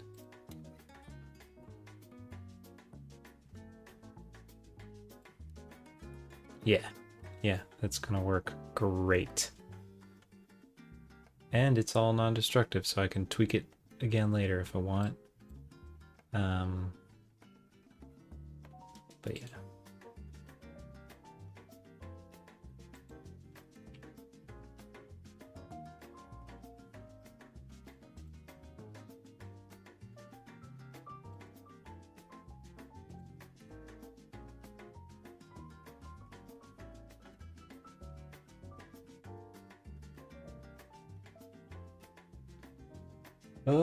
Let's hold our breath and hit render.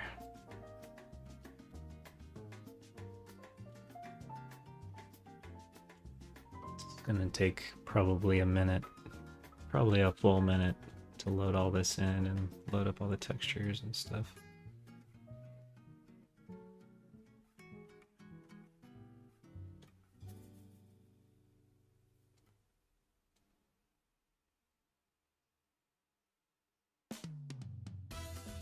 All right.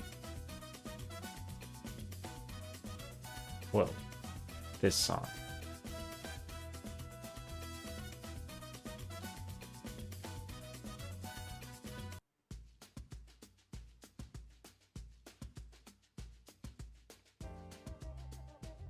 Yeah. And so then the idea is I have this other geometry node set up that's like a low poly forest that I can put in behind here and really fill this in and you know, have it really feel like a forest that goes on. But this is great. Didn't crash the machine. I don't know how much VRAM it used, but this is a good sign. As long as there's some left over for the grass, then we can render the scene without crashing. And that'll be great. It's kind of been the open question that's been left bugging me, is like, okay, that's the one thing I haven't tested yet. Can I render multiple characters, dense forest, grass, the ship, all together in one shot without Blender crashing? And it's looking good so far, so.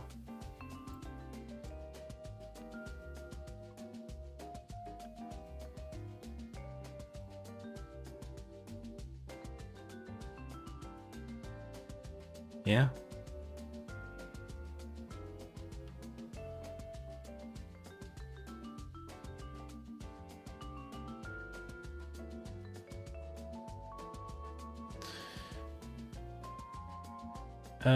This scene, I've already kind of planned out what I want some of the lighting to look like.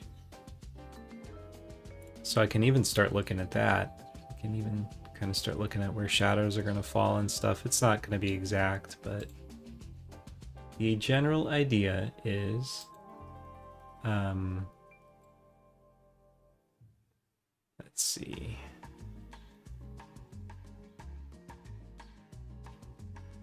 They're trying to take off out of the valley. Zinda catches them and says, "Hey, wait a minute. We're not done here." And sets them back down, not too violently. Just says, "Hey, wait a minute, guys. We're not done here." and sets them down. And back here, I thought it would be cool to have this kind of be like a backlit sunset type of scene. So what that means is that the sun is going to be coming from over here ish. So I know that the shadows are going to kind of fall here, and I could play with the direction a bit, of course, but this just helps me kind of inform general direction of lighting and stuff. And also I can try like a sunset HDRI to kind of get the effect, what this is really going to look like, which I have right. This is a sunrise, but we can pretend it's a sunset. Or if we really want a sunset, we can use this one.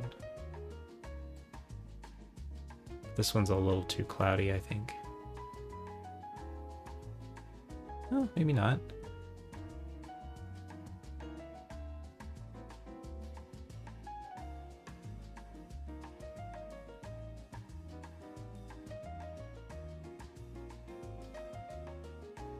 Yeah, so it's probably going to be something like that.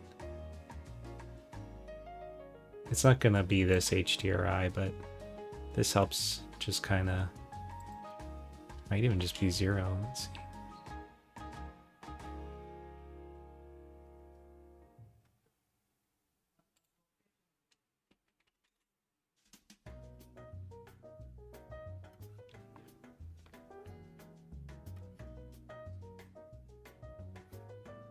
So yeah, it's probably going to be something like that.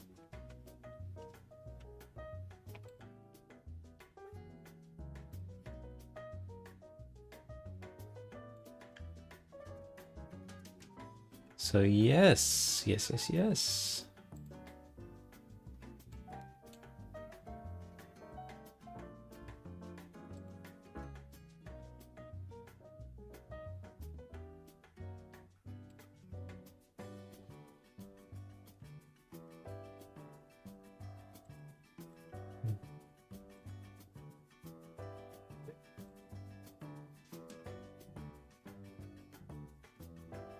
Oh, hold up. I gotta close my window. My neighbors are smoking.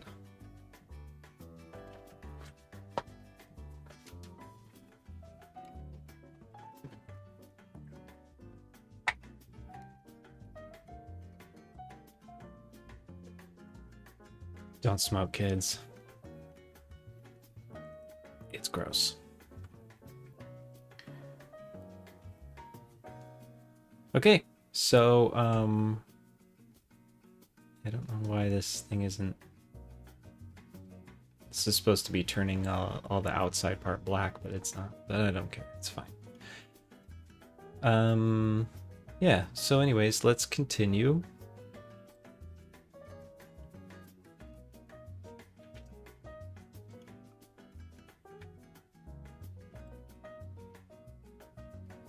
I think... Oh, I didn't check the other direction.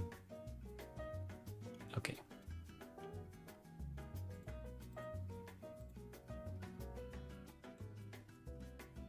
Yeah, let's check this out too.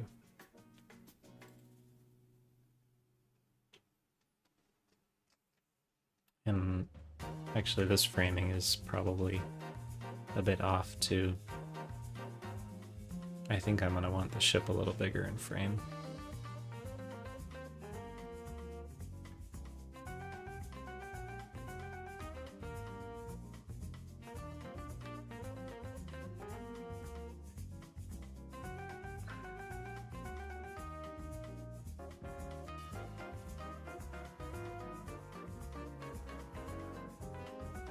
Yeah, probably just a little bit.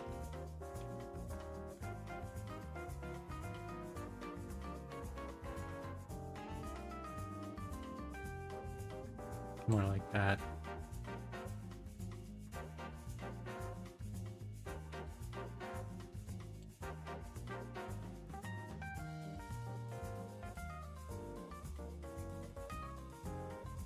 And I think this will be a moving camera shot anyway. It's going to track down with the ship, but once the ship has landed, it touches down with this little springy ramp thing. which will be about this tall, I think. And maybe a little bit lower. Let's see.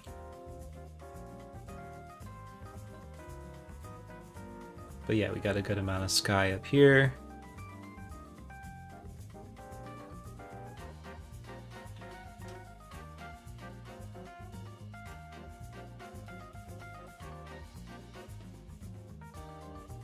Yeah, I think it's gonna work really well. Oh my gosh.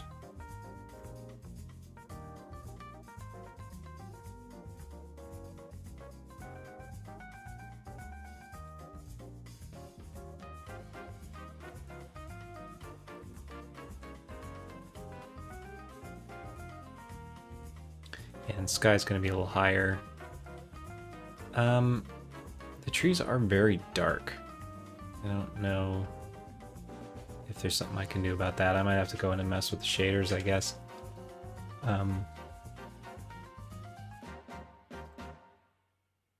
Let's see if there's anything I can do in here.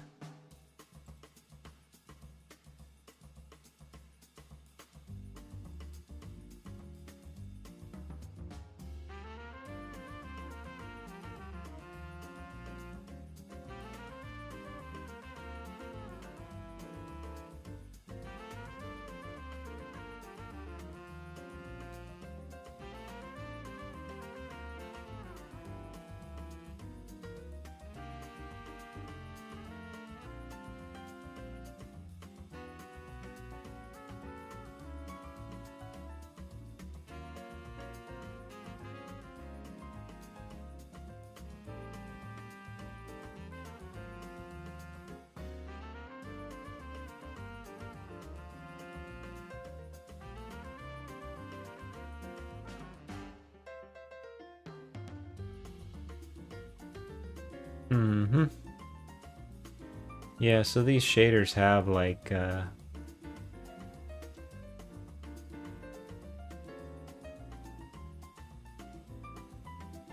thing where you can choose how bright they are, but I don't know if I can do that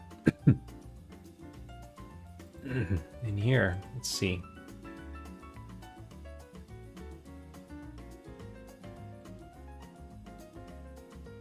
No, still can't.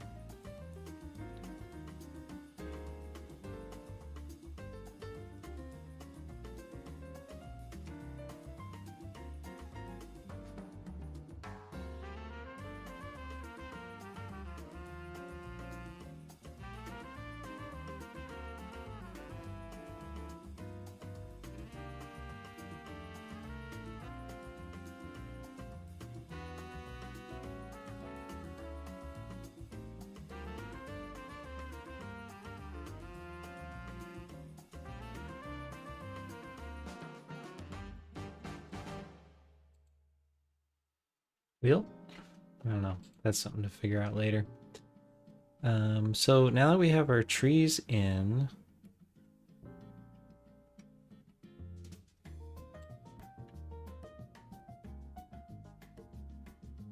let's see, I'd kind of like to get, I like how these are a little closer to camera. Let's see if I can get some of those in there. And without messing up the other shots.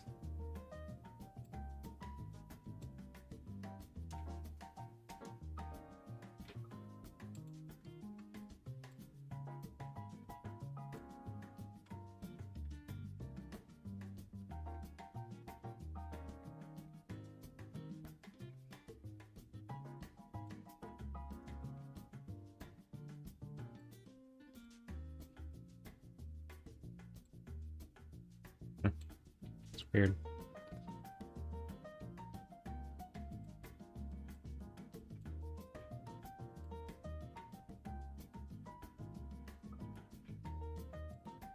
This might kind of show up in the other shot. Let's see.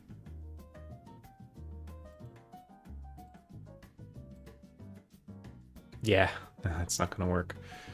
All right.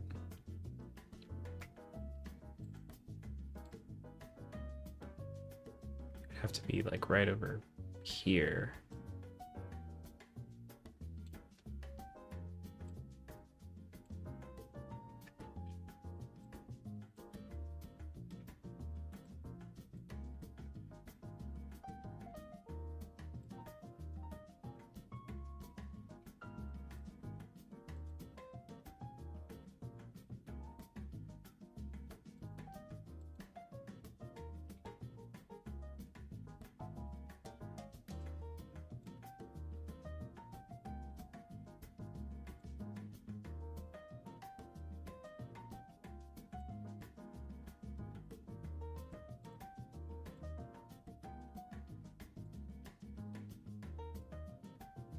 This works.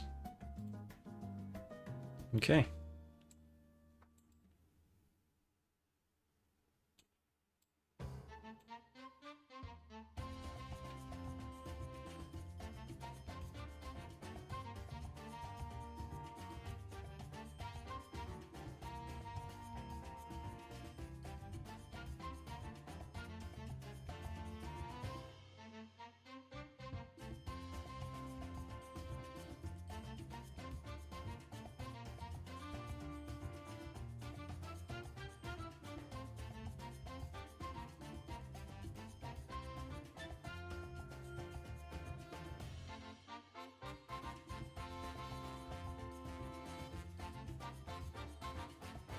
Okay. Yeah, they're a little closer. I mean, it's not that different, but add a little more depth to the shot. I'm wondering if I could do something.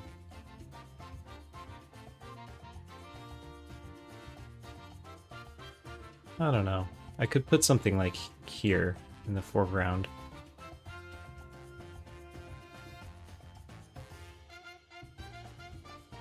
But I don't know if I want to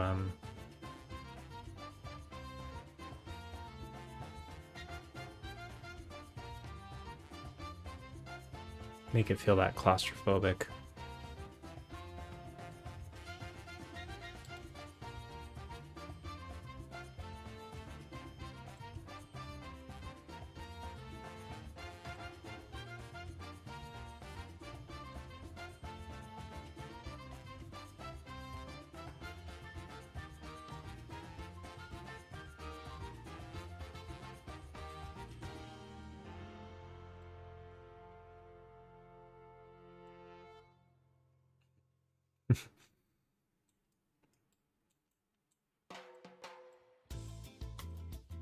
There we go.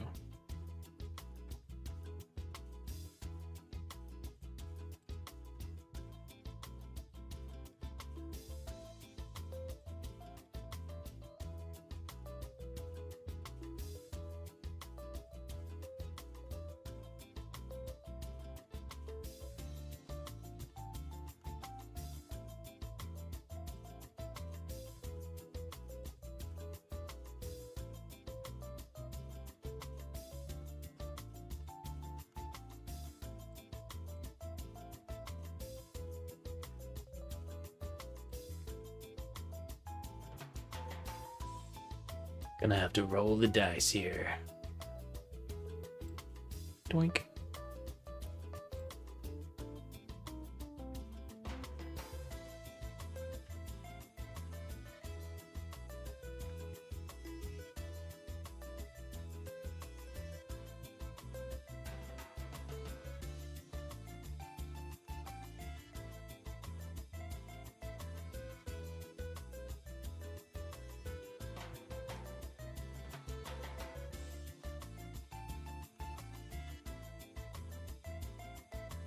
Yeah, that's more like just something, nothing crazy.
Yeah, so there's a tree right in the way, and let's see if I can figure out culling masks. There's a way you can go in and just manually just say no to a certain.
Do, do, do, do, do, do, do, do, do, do, do.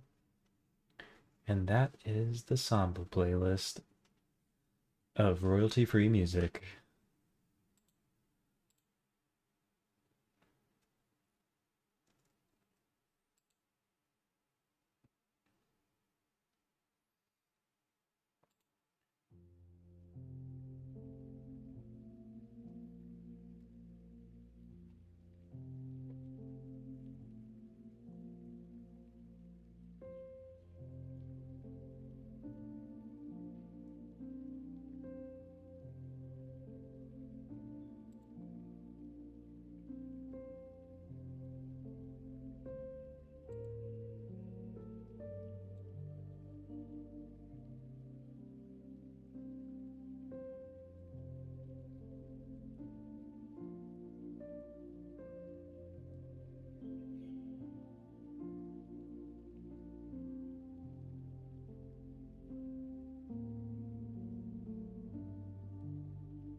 Something about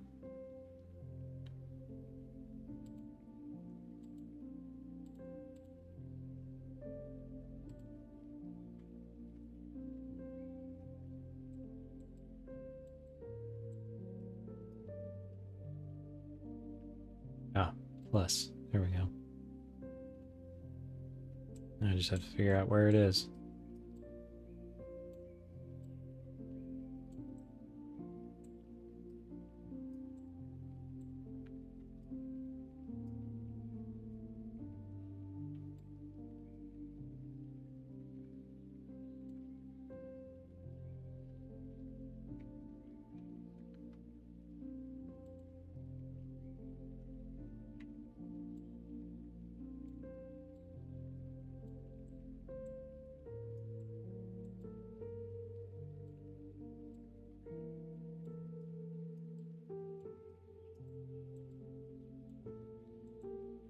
Oops. Yeah, gotcha. All right. So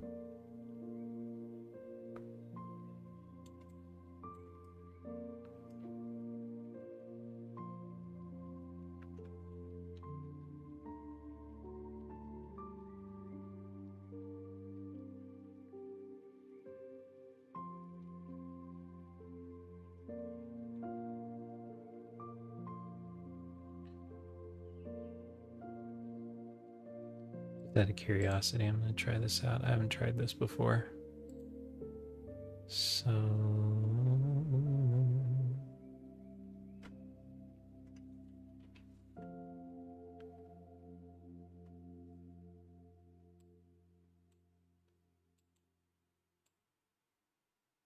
yeah, anything in this area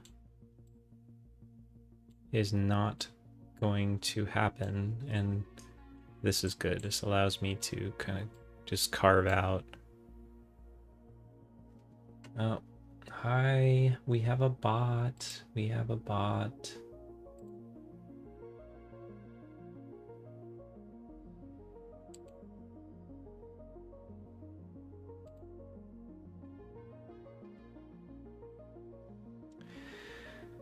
My private photo here, it said. Well, we'll never know. We'll never get to see that private photo, will we?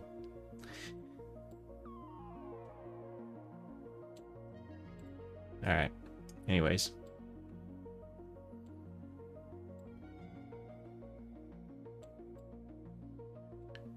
So this is cool because now anything in this Bezier area,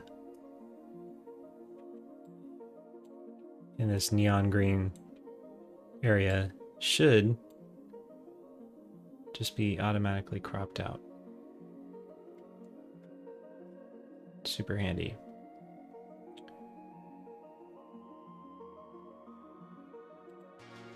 So I'm gonna remember this seed value because I liked how it looked in shot 70 with these trees here, but I'm gonna do this as a test. I'm gonna change it 75-20, just gotta remember that. But if I start rolling the dice, yeah, no trees ever get too much in the way. It looks like I need to expand it even further.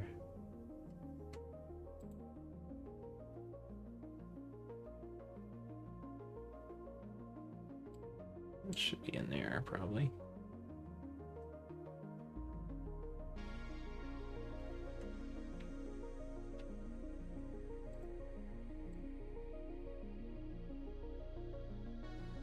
It does not. It does not.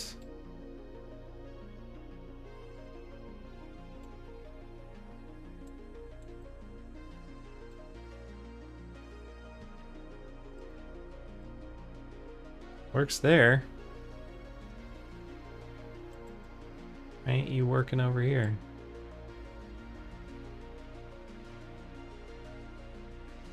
Strange, man.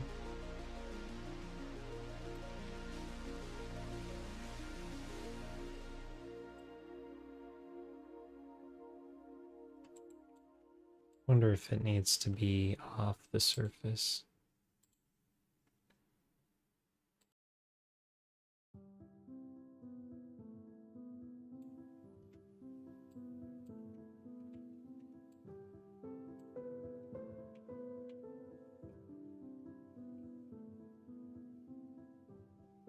Nope, don't matter.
Oh, whatever. That seemed to have refreshed it.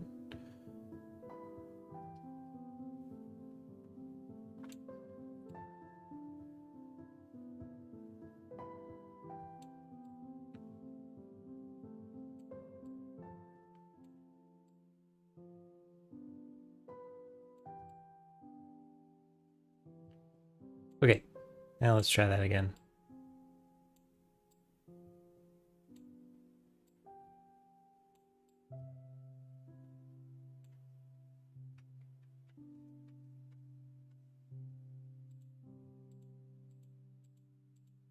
Yeah. Yeah. Oh, looks like might want to expand it out a little further forward.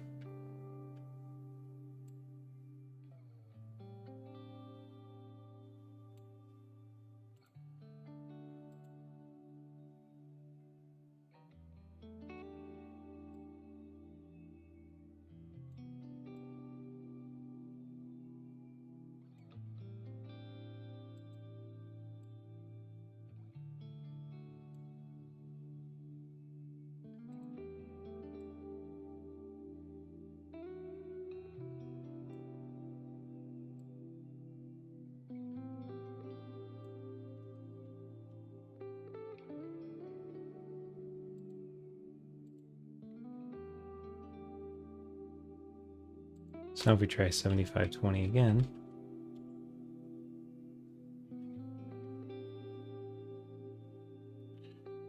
we have no encroachment issues.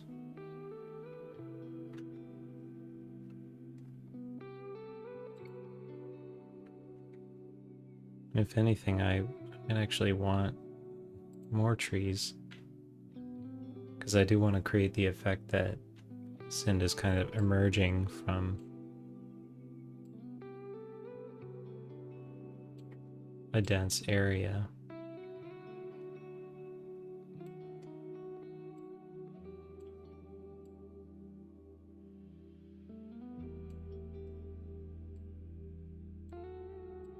It's a delicate balance, yeah? Like Sind is emerging from a dense area, but not knocking trees over. And I think that's probably gonna work pretty well.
Okay, so that's with the optimization on, and what I want to look at is if the shadows are really affected that much. So if I turn this off,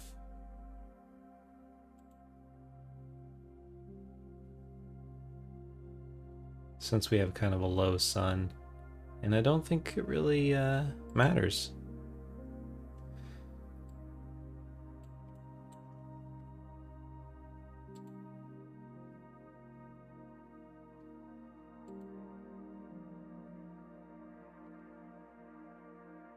It's cool. I mean, gives you lots of tools to help you create a cool scene without destroying your system. So that's nice.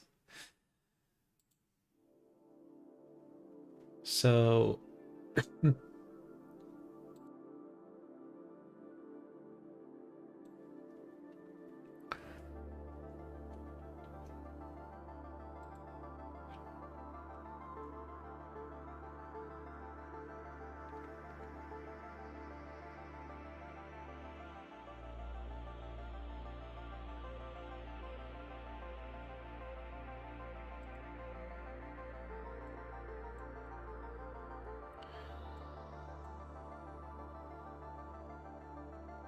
So yeah, let's move on. Let's do some like forest floor type of stuff. Can I reorder these? That would be really cool. Nope.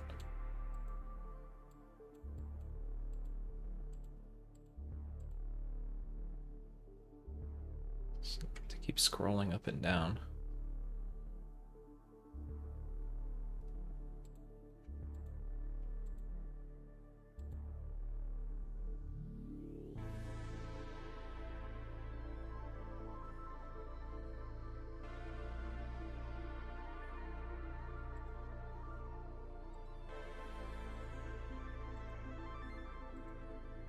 Oh, interesting. Okay.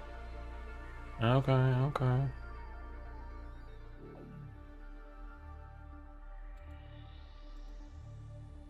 Oh, nice. Okay, great. can just do it all at once. That's what I'm trying to do here.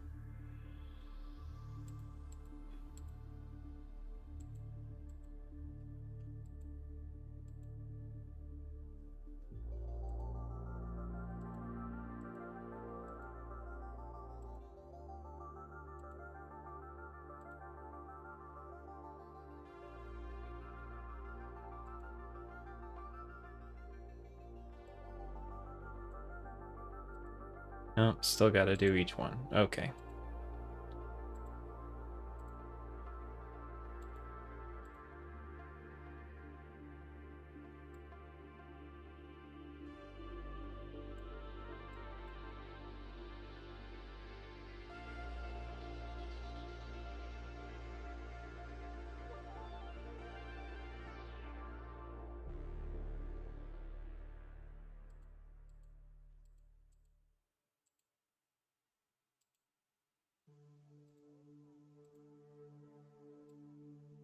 Okay.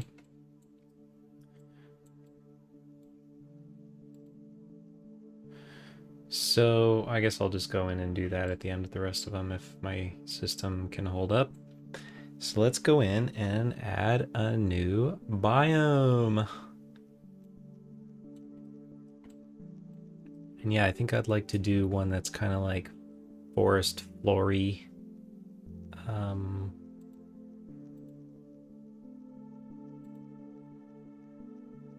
Around the and the this cam is a better place to look at it.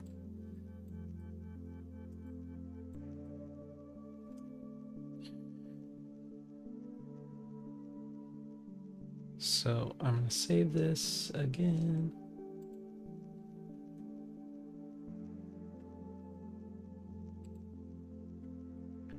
And I'm going to save up a version in case I break anything. And these files are so small because everything is linked in rather than added into the scene. It's just all referencing the original files because each of these trees is like 100 megabytes or whatever. So, you know, it just links them, and my scene file is just 6 megabytes, and I can version up, and I'm not filling up my hard drive. So it's good. It's good.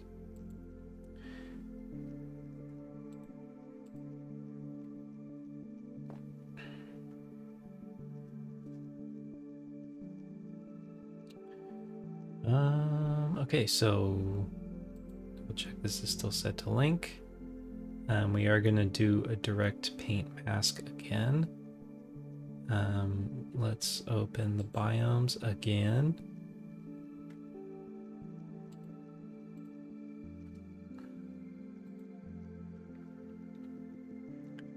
And yeah, there's these. I don't remember where I got these. I think these were free. There's like a cool bit of forest floor action going on here. I'm going to use this a lot more in the next scene in the interior.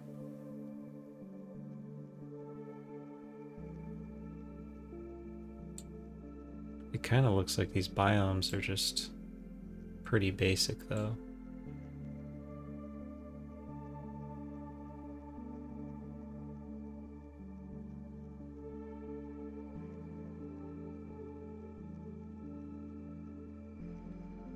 It says there's 6 layers, but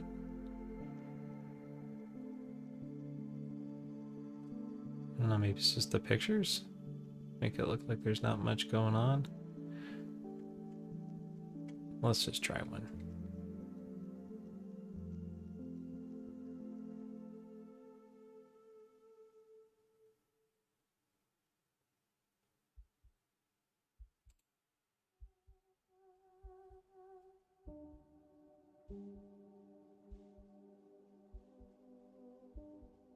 Uh-oh.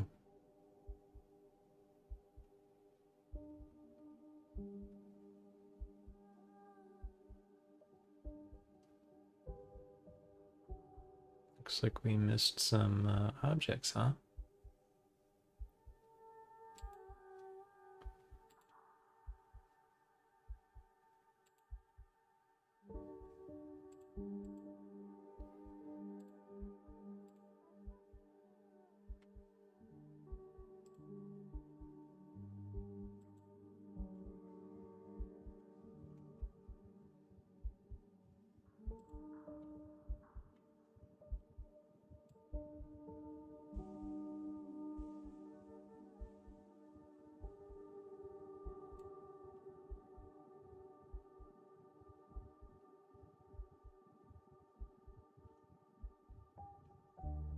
Oh boy. This definitely needs some optimization.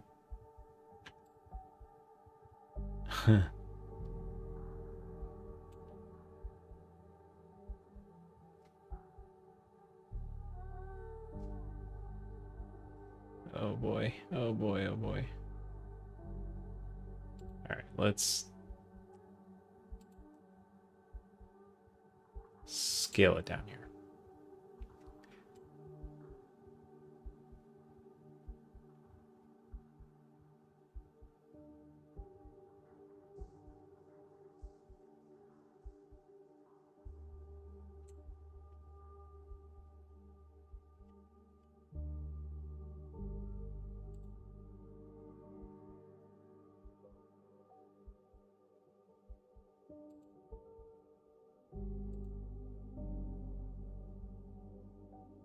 Reduce density. Yes.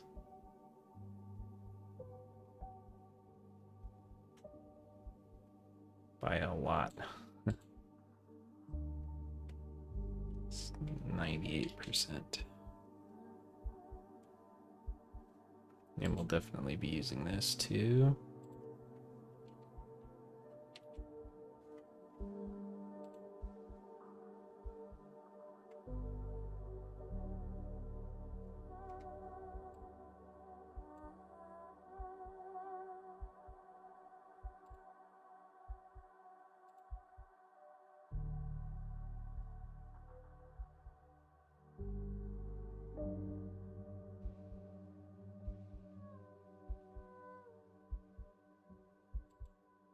Yeah, this is a very poorly set up biome. I guess you get what you pay for. This one was free. Yeah, it should not kill your system as soon as you try to load it.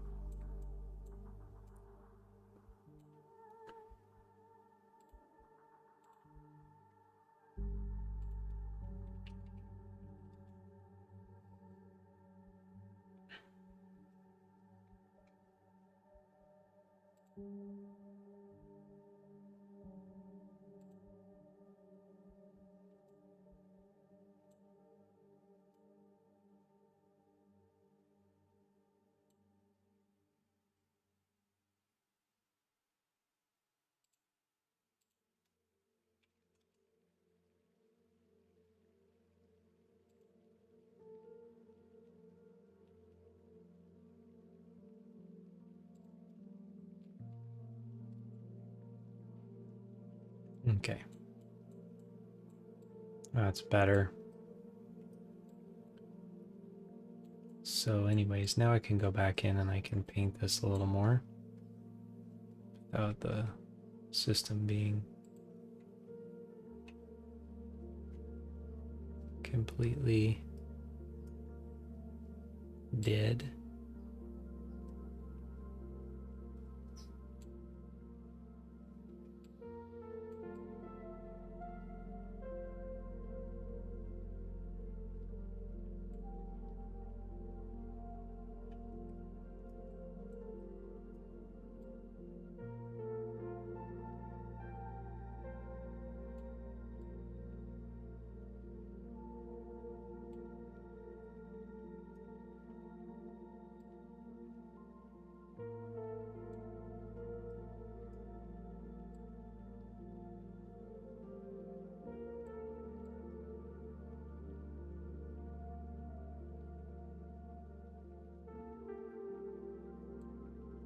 And I might try a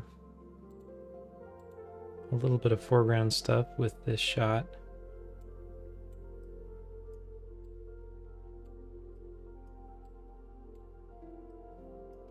Add some nice detail. It's probably here, maybe? Yeah. Here.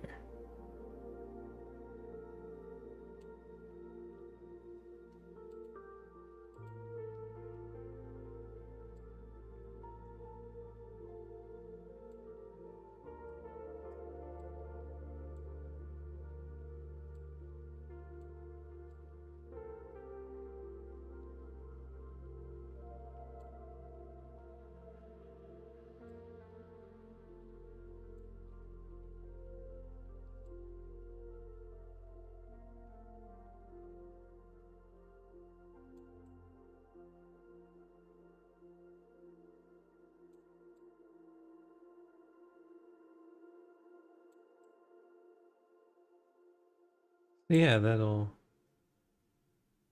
maybe add some nice detail. In the foreground, we'll see some leaves, and it might not be appropriate because this is going to be open sunny grass and moss wouldn't be growing. So I might get rid of it. Or if anything, what I might do is just get rid of it over here. Like keep it near where the trees are.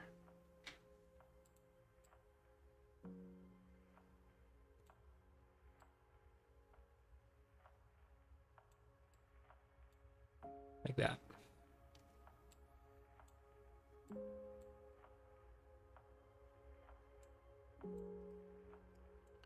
Okay, so that is good for kind of like the border line between the forest and the grassy plain. And lastly, we'll go ahead and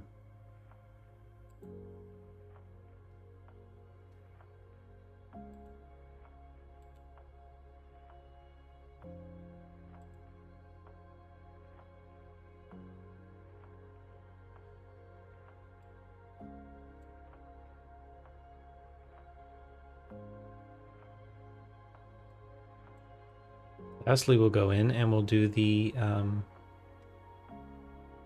grass. So once again, go into the little biome list. And I'd like to try out some of these actual scatter ones because they look really nice. And I haven't tried them. And I love this like little flower action. This is great, guys. Could even do a couple maybe.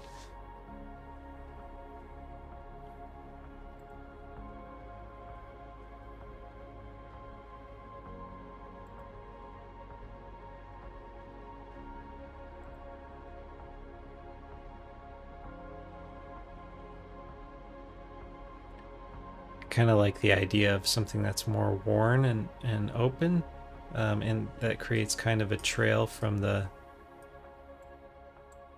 ship to the forest, as if this is a path that maybe others have used before. But we'll start with just the grass.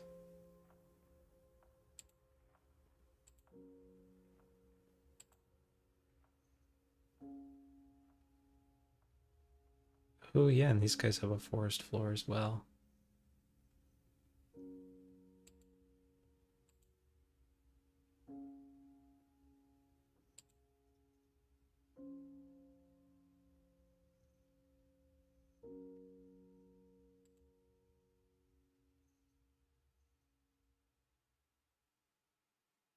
But yeah, I'm gonna try this one.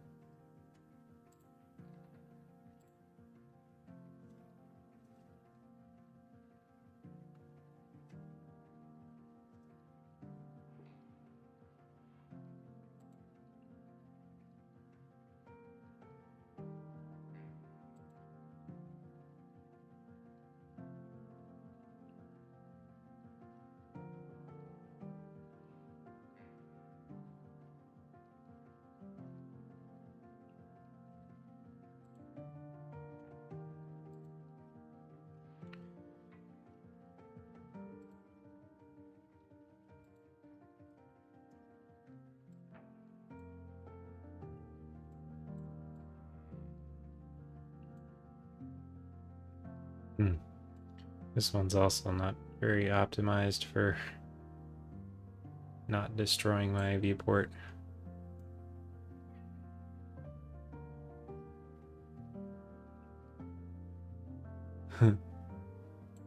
So I guess before I paint any more, I'll go ahead. Maybe there's a way to do this ahead of time.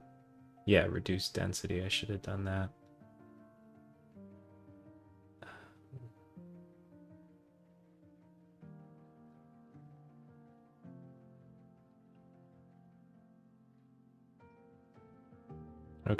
Well, I have learned.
Oh, it's my favorite saxophone song of the playlist.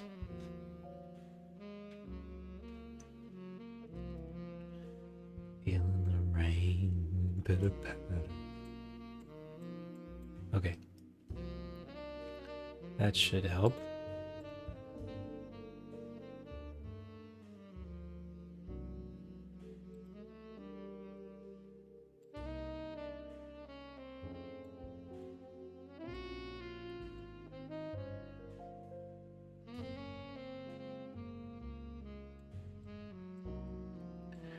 So yeah, I'll just paint in this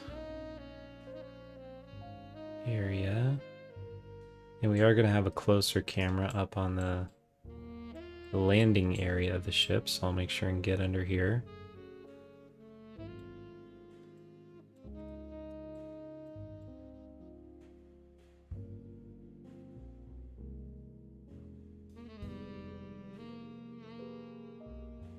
And we'll want to get up on this slope back here. Still quite, yeah, I think I should set this to like points or bounding boxes or something.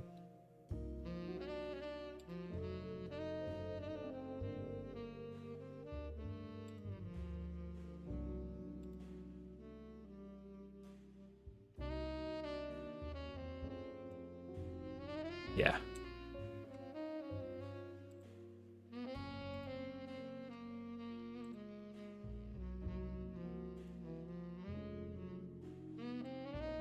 This should help.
Okay. Yeah, and it comes with all these handy ways to swap out the actual scene geometry with these funny little low poly things just to make it even easier to see and to work without causing any trouble, and then that doesn't get rendered, it just helps you work. I can probably even just turn all these off. Maybe it's gonna get even faster.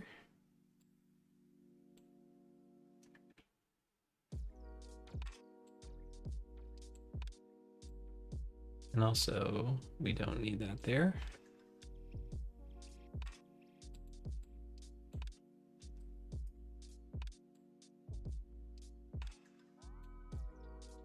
That is probably good, and that. So I'm just looking over here at, you know, what's actually in frame as I paint, because there's no point. I can always add more later if I need it. No need to overdo it now, though. So that'll be good for this shot.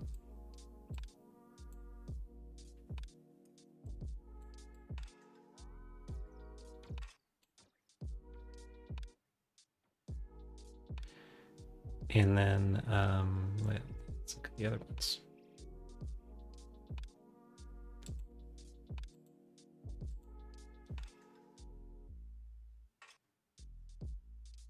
Yeah, we're already almost there. So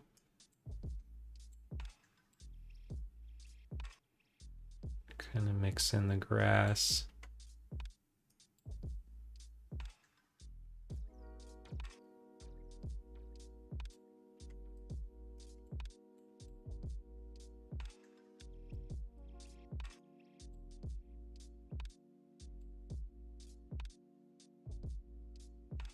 And we could do a little blending here.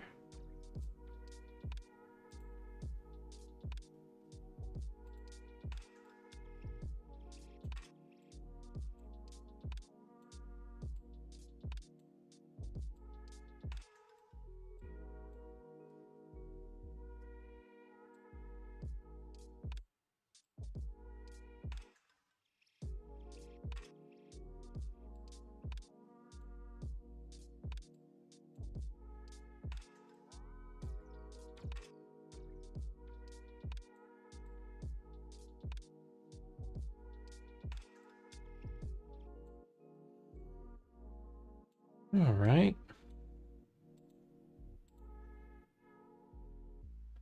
And that works for that shot as well. So yeah, I think we're good.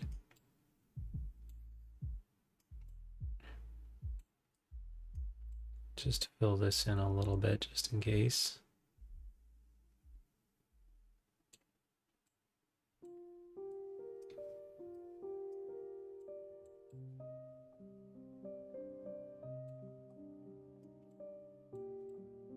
And I think that's it for grass. I think we're good. So yeah, let's try it.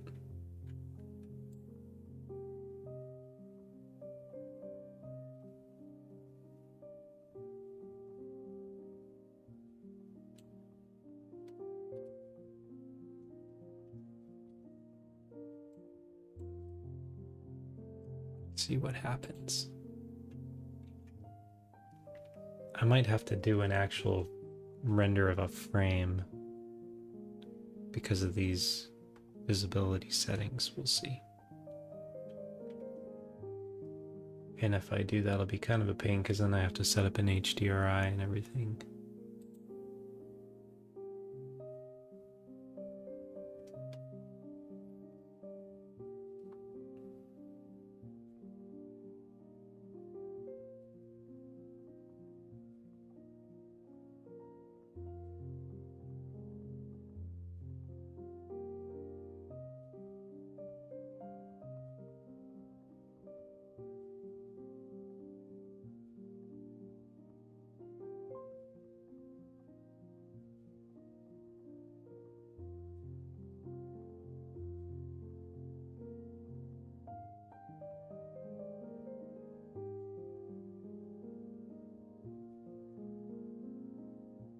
Oh no, it looks like it's rendering the actual stuff.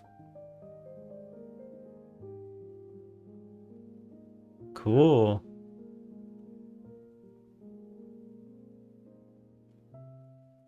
Wow. Yeah, there's some kind of jerky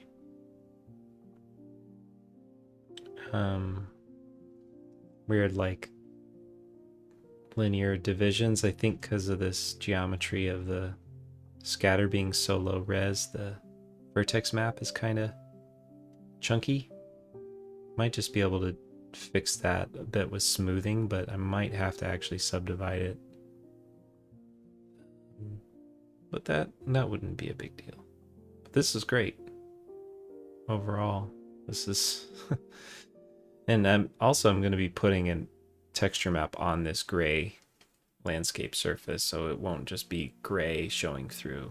And so if there are any gaps we see in a closer shot, we will not see them. And I mean, I think I'm super happy with how this is going. This is working really well. It rendered decently quick with Blender, without crashing my computer. So I can put the low poly forest in the background to kind of have it taper off in the distance. But I do need a break, so I think I'm gonna end the stream here. Don't think anybody is watching. I don't even know if anybody watched this one, but if you watch a replay, then I hope you enjoyed it, and I'll finish this up probably after a little walk off stream. But it's working! It's working! I'm so glad it's working! And I hope you have a great night. I hope you had a Merry Christmas. I hope you have a Happy New Year. And thank you for watching.